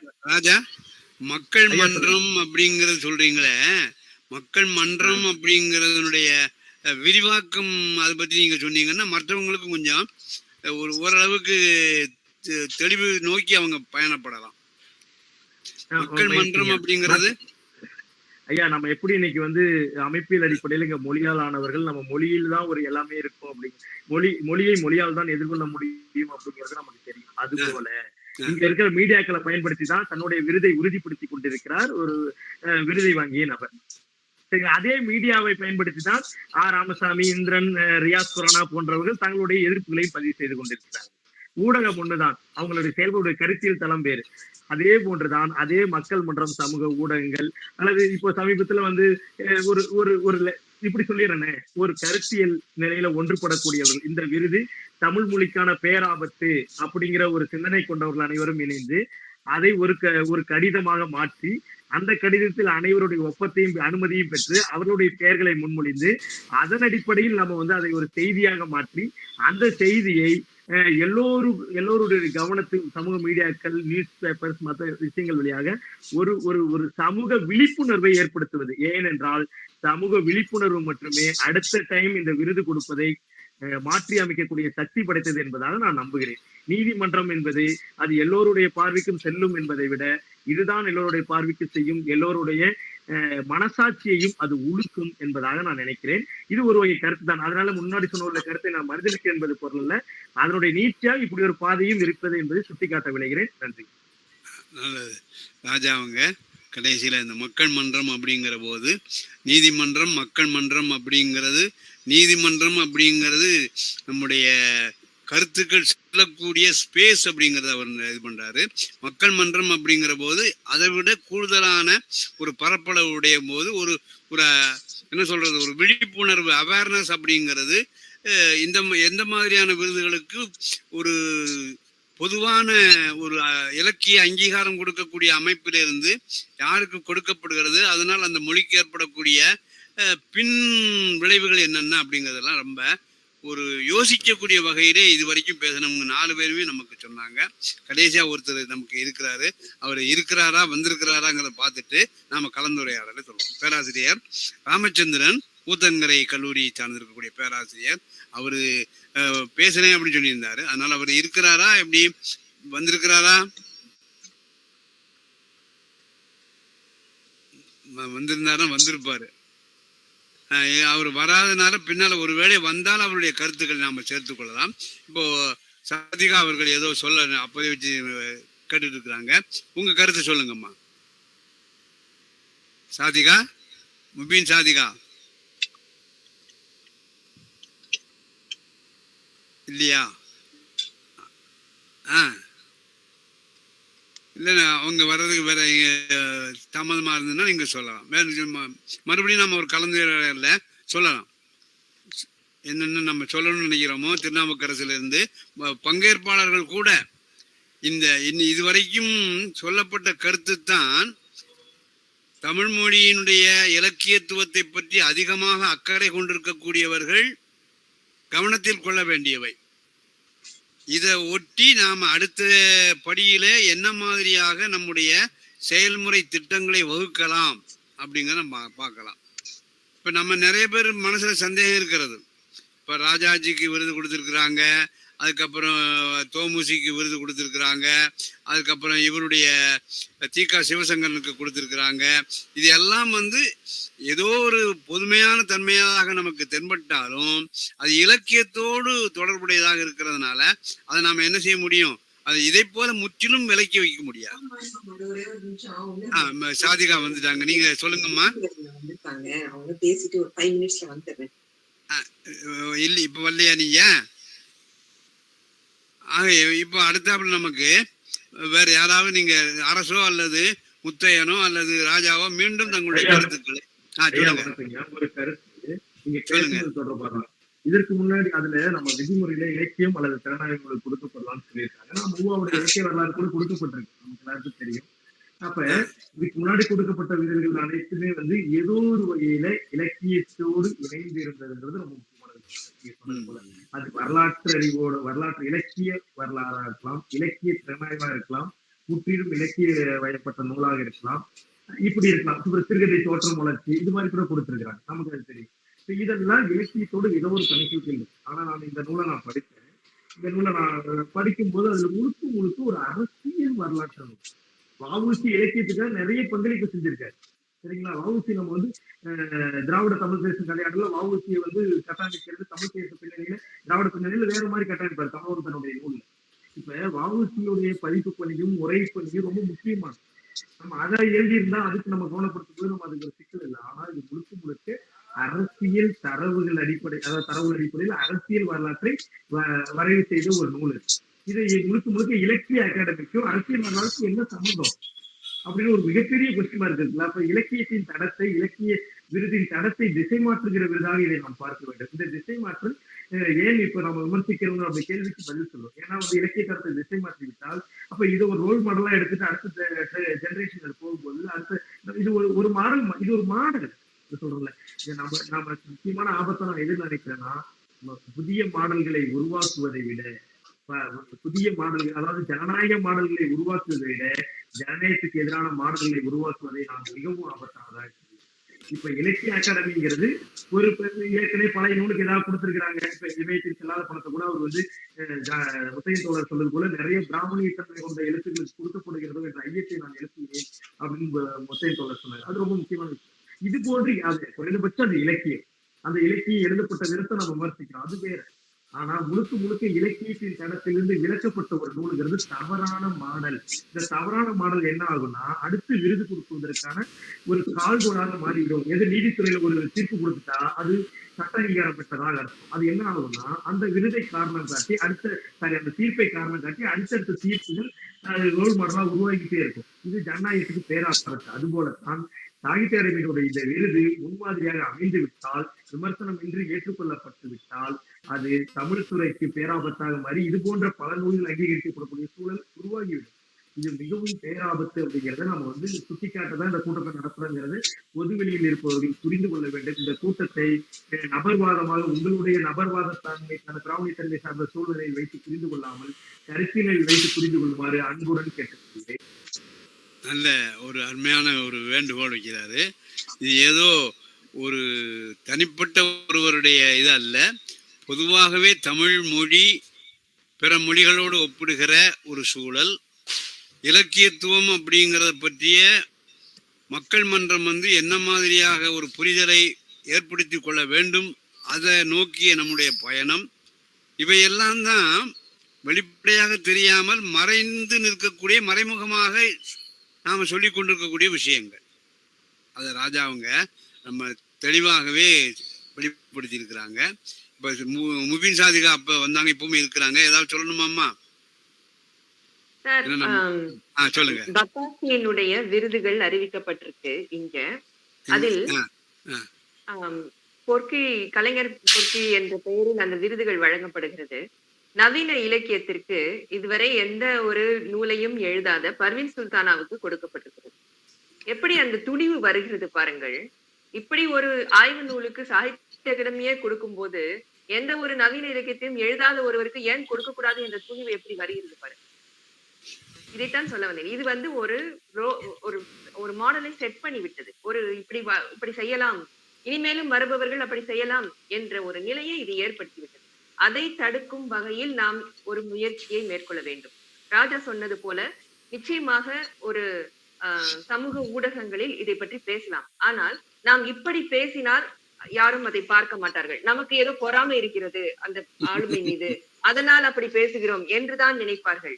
ஆனால் இதற்கு பின்னணியில் உள்ள அரசியலை வெளிப்படையாக பேச வேண்டும். அப்பொழுதுதான் சமூக ஊடகத்தில் இதை பற்றி மிகவும் பெரிதாக உருவாகும், ஒரு கருத்து உருவாகும். அப்படி நாம் பேசக்கூடிய அளவுக்கு நம்மை தயார்படுத்தி கொண்டால் அது பயனுள்ளதாக இருக்கும் என்று முபின் சாதிகா சொன்னது.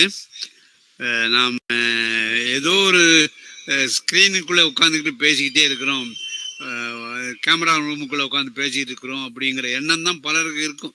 இவங்க ஏதாவது ஒன்று தோல்லையோ முதுகுலையோ லேசாக அரிப்பு வந்ததுன்னா அப்படியே துண்டை வச்சு சொரிகிற மாதிரி இவங்க சொரிஞ்சுக்கிட்டே இருப்பாங்க அப்படிங்கிற எண்ணம் இனிமேலாவது மாற்றப்பட வேண்டும்.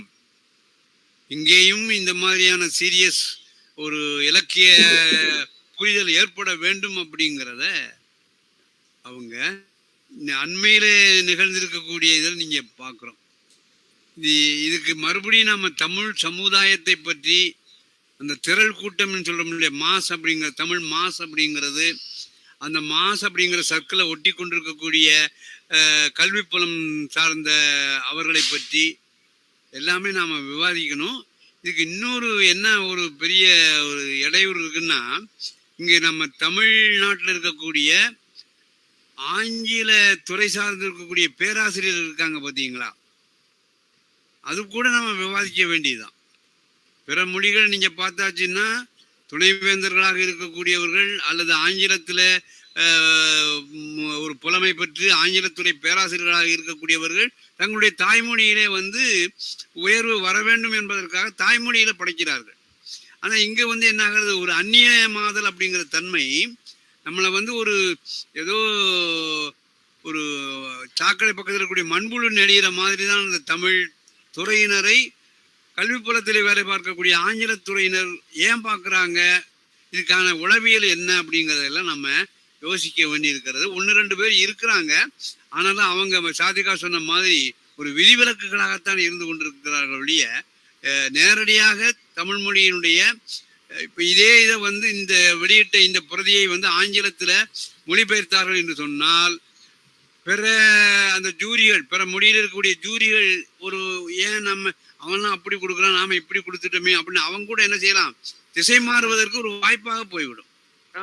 அதனால ஆங்கிலம் படித்த ஆங்கில புலமை பெற்ற பேராசிரியர்கள் கூட தங்களுடைய மேட்டிமைத்தனத்தை விட்டு சற்று இறங்கி தமிழ் மொழிக்கு அது மொழிபெயர்ப்பாக கூட இருக்கலாம் நீங்க செய்ய வேண்டும். ஆனால் ஒரு எதிரெதிர் துருவமாக இருக்கிற மாதிரி விலகி விலகித்தான் போய் கொண்டிருக்கிறார்கள் ஒழிய ஒரு நெருக்கம் என்பதை அவர்கள் மேற்கொள்ளவில்லை அப்படிங்கிறதான் என்னுடைய எண்ணத்துல ஓடக்கூடியதா இருக்கிறது. அதை அவங்க சாதிகா ரொம்ப அருமையாக சொன்னார்கள். இனிமேல் நம்ம கலந்துரையாடல் வேண்டுமானால் ஒரு 10 நிமிடம் வைத்துக் கொள்ளலாம். 8:20க்கெல்லாம் நாம முடிச்சிடலாம்.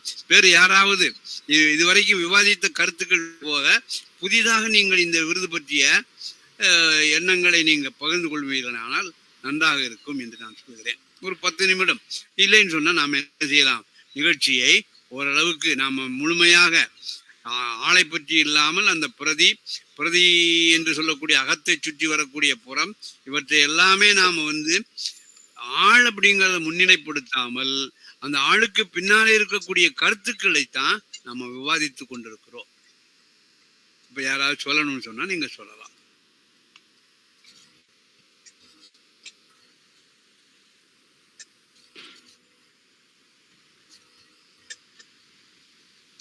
திருநாவுக்கரசு, ராஜா, முத்தையன், வேற யாராவது இருந்தாலும் நம்ம சொல்லணும்னா சொல்லலாம்.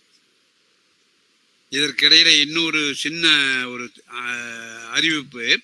அடுத்த வாரம் 1ஆம் தேதி வருகிறது அல்லவா, அதுல தமிழவனுடைய பங்களிப்புகள் கன்னட மொழியில எவ்வாறு இருந்தது, எவ்வாறு எதிர்கொள்ளப்பட்டது என்பதை பற்றி முனைவர் பேராசிரியை ஜெயலலிதா அவர்கள் விரிவாகவே நமக்கு பேசுகிறேன் என்று சொல்லி இருக்கிறார்கள். அதை ஒரு முன் தகவலாக உங்களுக்கு சொல்லுகிறேன். இப்ப நாம விவாதத்தை தொடங்கலாம். விவாதத்தை நாம முன்னெடுத்து செல்ல முடியாம இருந்தோம் சொன்னால் நிகழ்வினை நாம நன்றி அறிதலோடு முடித்துக் கொள்ளலாம்.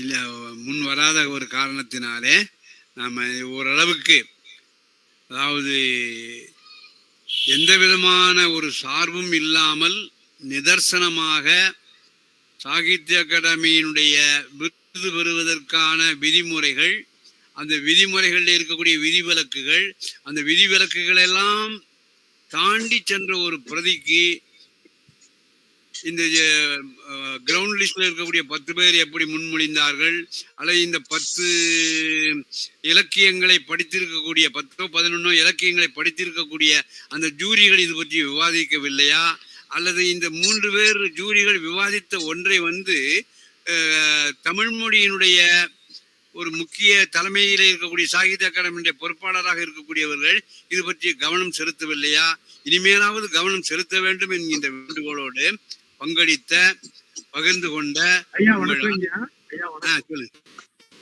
ராஜா, சொல்லுங்க சொல்லுங்க. விவாதம் தொடர்பா நம்ம விவாதத்தை எது இலக்கியம் கேக்குதாங்க? சமீபத்துல நான் சாகித்ய அகாடமி தொடர்ந்து கருத்தரங்கு நடைபெற்று வருகிறது. சாகித்ய அகாடமி கருத்தரங்கு, இந்த கருத்தரங்கு தலைப்புகள் எல்லாம் நீங்க நுட்பமா கவனிச்சீங்கன்னா மீண்டும் சாகித்ய அகாடமி பிற்போக்குவாதத்தை வளர்த்தெடுக்கிறதுங்கிறதாங்கிறது நீங்க தலைப்பு கவனிச்சீங்க. இப்ப அங்கங்க ஒரு கல்வியில சாகித்ய அகாடமி முன்னேற்ற கருத்தரங்கு, அவங்க தலைமையில நடக்கூடிய கருத்தரங்கு பெரிய ஆபத்துகளை உருவாக்குது. அது தலைப்புகள் பிற்போக்குவாதத்தை அங்கீகரிப்பதாகவும் அதை குறித்த ஒரு விவாதங்களாகும். அவங்களுக்கு எனக்கு 2 கருத்தரங்கு, எனக்கு 2 கருத்தரங்கு ஏதோ சாக்லேட்டை பிரிச்சுக்கிறது போல பிரிச்சுக்கிட்டு அங்கங்க டாக்குமெண்ட் ஒரு இங்கதான் நடத்துறதாகவும் அதுல பணம் கொடுக்குறாங்க, அந்த பணத்தை பயன்படுத்திக்கலாம். எப்படி உலக தமிழக நிறுவனம் தமிழை அளிக்கிறதோ, சரி உலக தமிழக செம்மொழி நிறுவனம் தமிழை ஆக்கப்பூர்வமா பயன்படுத்தாமல் அதை அளித்ததோ அதே போன்ற ஒரு தன்மை சாகித்ய அகாடமி தமிழ் ஸ்கூலுக்கு ஒதுக்கப்படுகிற அமௌண்ட் அது போன்ற ஆக்கப்படுகிறது சந்தேகம் விளைகிறது. ஏனென்றால் இலக்கியம் என்றால் என்னங்கிற ஒரு விவாதத்தை தொழில்நுட்ப கல்லூரியில சாகித்ய அகாடமி நாங்கள் ஒரு இப்பொழுது எது இலக்கியங்கிறது இப்ப ஏன் விருது அரசியல் விளையாட்டு எது இலக்கியம் அப்படிங்கிறது சாகித்ய அகாடமிக்கு இருக்கக்கூடிய உறுப்பினர்கள் சிலருக்கு இது போன்ற ஜூரிகள் இருக்காங்க, இவர்களுக்கெல்லாம் தெரியப்படுத்துவது இருக்குது. உலக அளவுல எழுதப்பட்ட இலக்கியங்களை வைத்துக்கொண்டு, தமிழ்ல எழுதப்பட்ட இலக்கியங்களை வைத்துக்கொண்டு, இந்திய அளவில் எழுதப்பட்ட இலக்கியங்களை வைத்துக்கொண்டு எது இலக்கியம் என்ற கருத்தையை விவாதத்தை நாம் பெரிய அளவுக்கு அரங்கில கொண்டு போய் நிகழ்த்த வேண்டும் அப்படின்றத மேலும் சிவசாருடைய அமைப்பு அதை தொடர்ந்து வைக்க வேண்டும் என்று நிறைய கருத்தரங்களை மறந்தோம். அதுல இப்ப எது இலக்கியங்கிற இலக்கியத்தை வைத்துக் கொண்டு விவாதிக்கிற ஒரு தன்மையை நாம் உருவாக்க வேண்டும் அப்படின்னு நினைக்கிறேன். நம்மளுடைய கருத்தரங்கத்தை கொண்டே தொடங்கணும்னு நினைக்கிறேன்.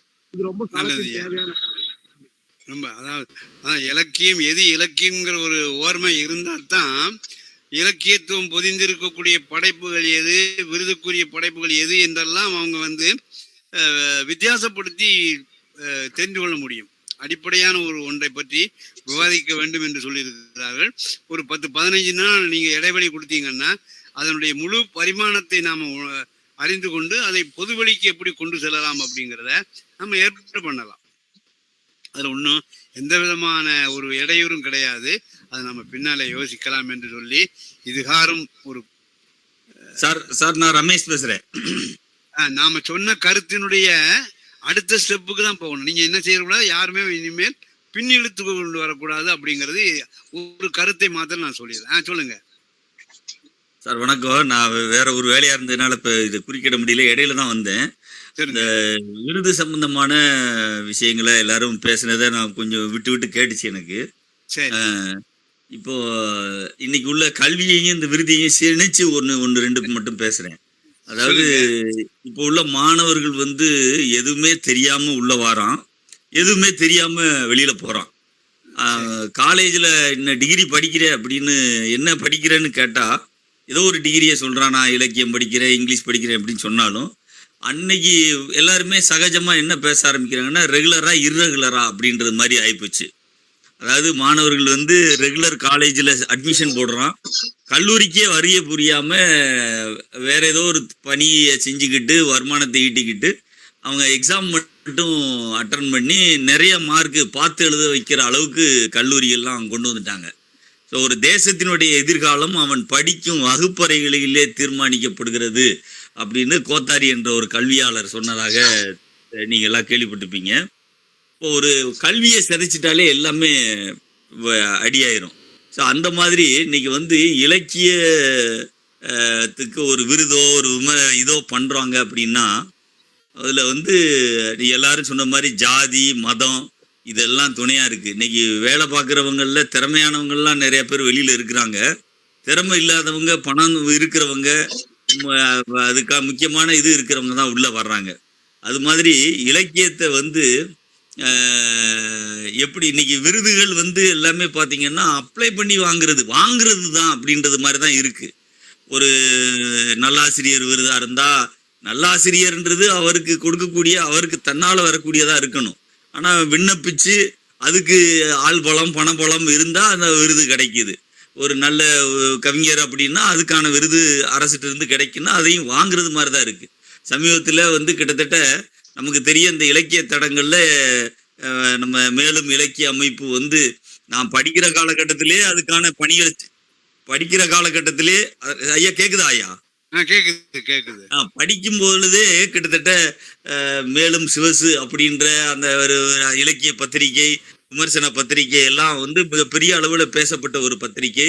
இன்னைக்கும் நிறைய ஆய்வு மாணவர்களையும் ஆய்வு செய்யக்கூடியவர்களுக்கு உறுதுணையாகவும் நிறைய ஆலோசனையும் வழங்கக்கூடிய உங்களை மாதிரியான ஒரு பணியை தொடர்ந்து செஞ்சுக்கிட்டு இருக்க கிட்டத்தட்ட 80 ஆண்டுகளாக செஞ்சுக்கிட்டு இருக்கவங்கள நம்ம புதிய கோட்பாடுகளை அறிமுகம் செய்யக்கூடிய நம்ம பக்கத்தில் இருக்கக்கூடிய திருநெல்வேலியில் இருக்கக்கூடிய MS யூனிவர்சிட்டியில் ஒரு திறனாய்வுக்கென்று ஒரு விருது வழங்கக்கூடிய ஒரு நிகழ்வில் மேலும் சிவசு ஐயா அவர்களுக்கு பல முறை கிட்டத்தட்ட 4 ஆண்டுகளாக பல பேர் இதற்கான முயற்சிகளை செஞ்சிருக்கிறாங்க.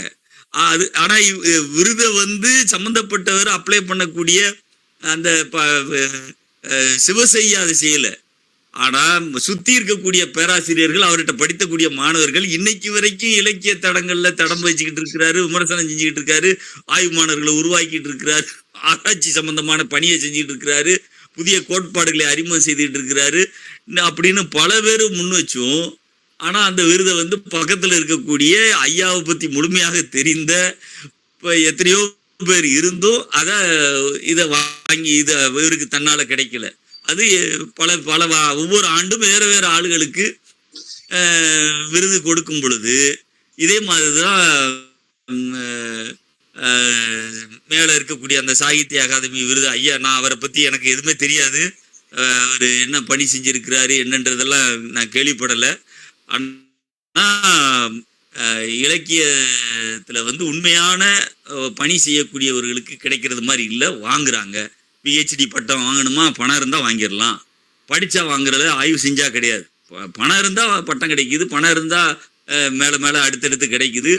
விருதுக்கு வந்து அப்ளை பண்ணி அவங்க வேற ஏதாவது கவனிச்சாங்கன்னா அது கிடைக்குது. இதுக்கு ஜாதி மதம் எல்லாத்துக்கும் துணையாக இருக்குது. அதாவது அரசியல்ல வெற்றி பெறணும்னா சூழ்ச்சி தெரிஞ்சவன் தான் வெற்றி பெற முடியும். எவ்வளவு பெரிய திறமையான ஆளா இருந்தாலும் சூழ்ச்சி அந்த அந்த அப்படின்றது தெரியலன்னா அவன் வெற்றி பெற முடியாது. அது மாதிரி இதுல நிறைய சூழ்ச்சிகள் இருக்கு. அந்த சூழ்ச்சி யாருக்கு தெரியுதோ அவங்க வெற்றி பெறுறாங்க, அவங்க விருதாளராக மாறுகிறார்கள் அப்படின்றது என்னுடைய கருத்து. ஐயா, வாய்ப்புக்கு நன்றி. ரமேஷ் அவர் என்கிட்ட படித்தவர் அப்படிங்கிறதுனால என்னை பேரை சொல்லியிருக்கிறார் ஒழிய மற்றபடி எனக்கு எதுவுமே தெரியாது. அதை பற்றி நம்ம அது இன்னைக்கு விவாதத்திற்குரிய ஒரு பொருளாகவும் நம்ம எடுத்துக்கொள்ள வேண்டாம். அவருடைய கருத்தை வந்து பதிவு செஞ்சிருக்கிறார், அது நமக்கு முக்கியம் அல்ல. ஆகவே ராஜா அவங்க சொன்ன மாதிரி நாம எது இலக்கியம், இலக்கியத்தினுடைய ஒரு வீழ்ச்சி எப்படிப்பட்டதாக இருக்க வேண்டும், வாட் இஸ் லிட்ரேச்சர் அப்படிங்கிற சார்த்தர் சொன்னது மாதிரி நாம எடுத்துக்கொள்ளலாம். அது வர்றபோது நமக்கு மட்டுமல்ல பொதுவெளிக்கும் எது இலக்கியம் அப்படிங்கிறது, எது இலக்கியத்தோடு தொடர்பு உள்ளவங்களா இருக்கிறாங்க, இலக்கியம் அல்லாத பிறவற்றில் யார் யார் தொடர்பு உள்ளவங்களா இருக்கிறாங்க, அதை இந்த அரசியல் அல்லது பெரிய இலக்கிய அமைப்புகள் எப்படி கௌரவித்து தங்களுடைய தரத்தை தாழ்த்தி கொள்கின்றன என்பதையெல்லாம் நாம விவாதித்தோம். ஆகவே ராஜா சொன்னது எது இலக்கியம் அப்படிங்கிறத நாம ஒரு 15 நாள் கழிச்சு நாம அதை பற்றி எல்லார்ட்டையும் பேசி எப்படி கொண்டு போகலாம். ஏன்னா நம்ம 10 பேருக்கு மட்டும் அது ஒரு திருப்புமுனையாக இல்லாம கேட்கக்கூடிய இன்னும் அதிகமான ஆட்கள் அது பற்றிய விஷயங்களை தெரிந்து தெளிவு பெற வேண்டும் அப்படிங்கிறதுல கொஞ்சம் அகலமாக அதனுடைய பாத்தியை அமைக்கலாம். பாத்தின்னு சொன்னா இந்த விதை நெல் போடுறத பாத்தி நாம சொல்லுவோம், அந்த பாத்தியை அமைத்து கொள்ளலாம் அப்படின்னு சொல்லிட்டு மீண்டும் ஒரு முறை அடுத்த வாரம் பேராசிரியர் முனைவர் ஜெயலலிதா அவர்கள் தமிழவனுடைய கன்னட மொழிக்கான பங்களிப்புகள், கன்னட மொழியில் அவருடைய பங்களிப்புகள் அப்படிங்கிற தலைப்புல உரையாற்றுவாங்க. அதற்கு அடுத்தது நாம விரிவாக பேசிக்கொள்ளலாம். பங்கேற்ற தங்களுடைய கருத்துக்களை பதிவு செய்த உரையாளர்கள் மற்றும் கலந்துரையாடல்கள் மூலமாக எல்லோருக்கும் நான் நன்றி சொல்லி இந்த நிகழ்வினை நிறைவு செய்கின்றேன். நன்றியோடு, வணக்கத்தோடு.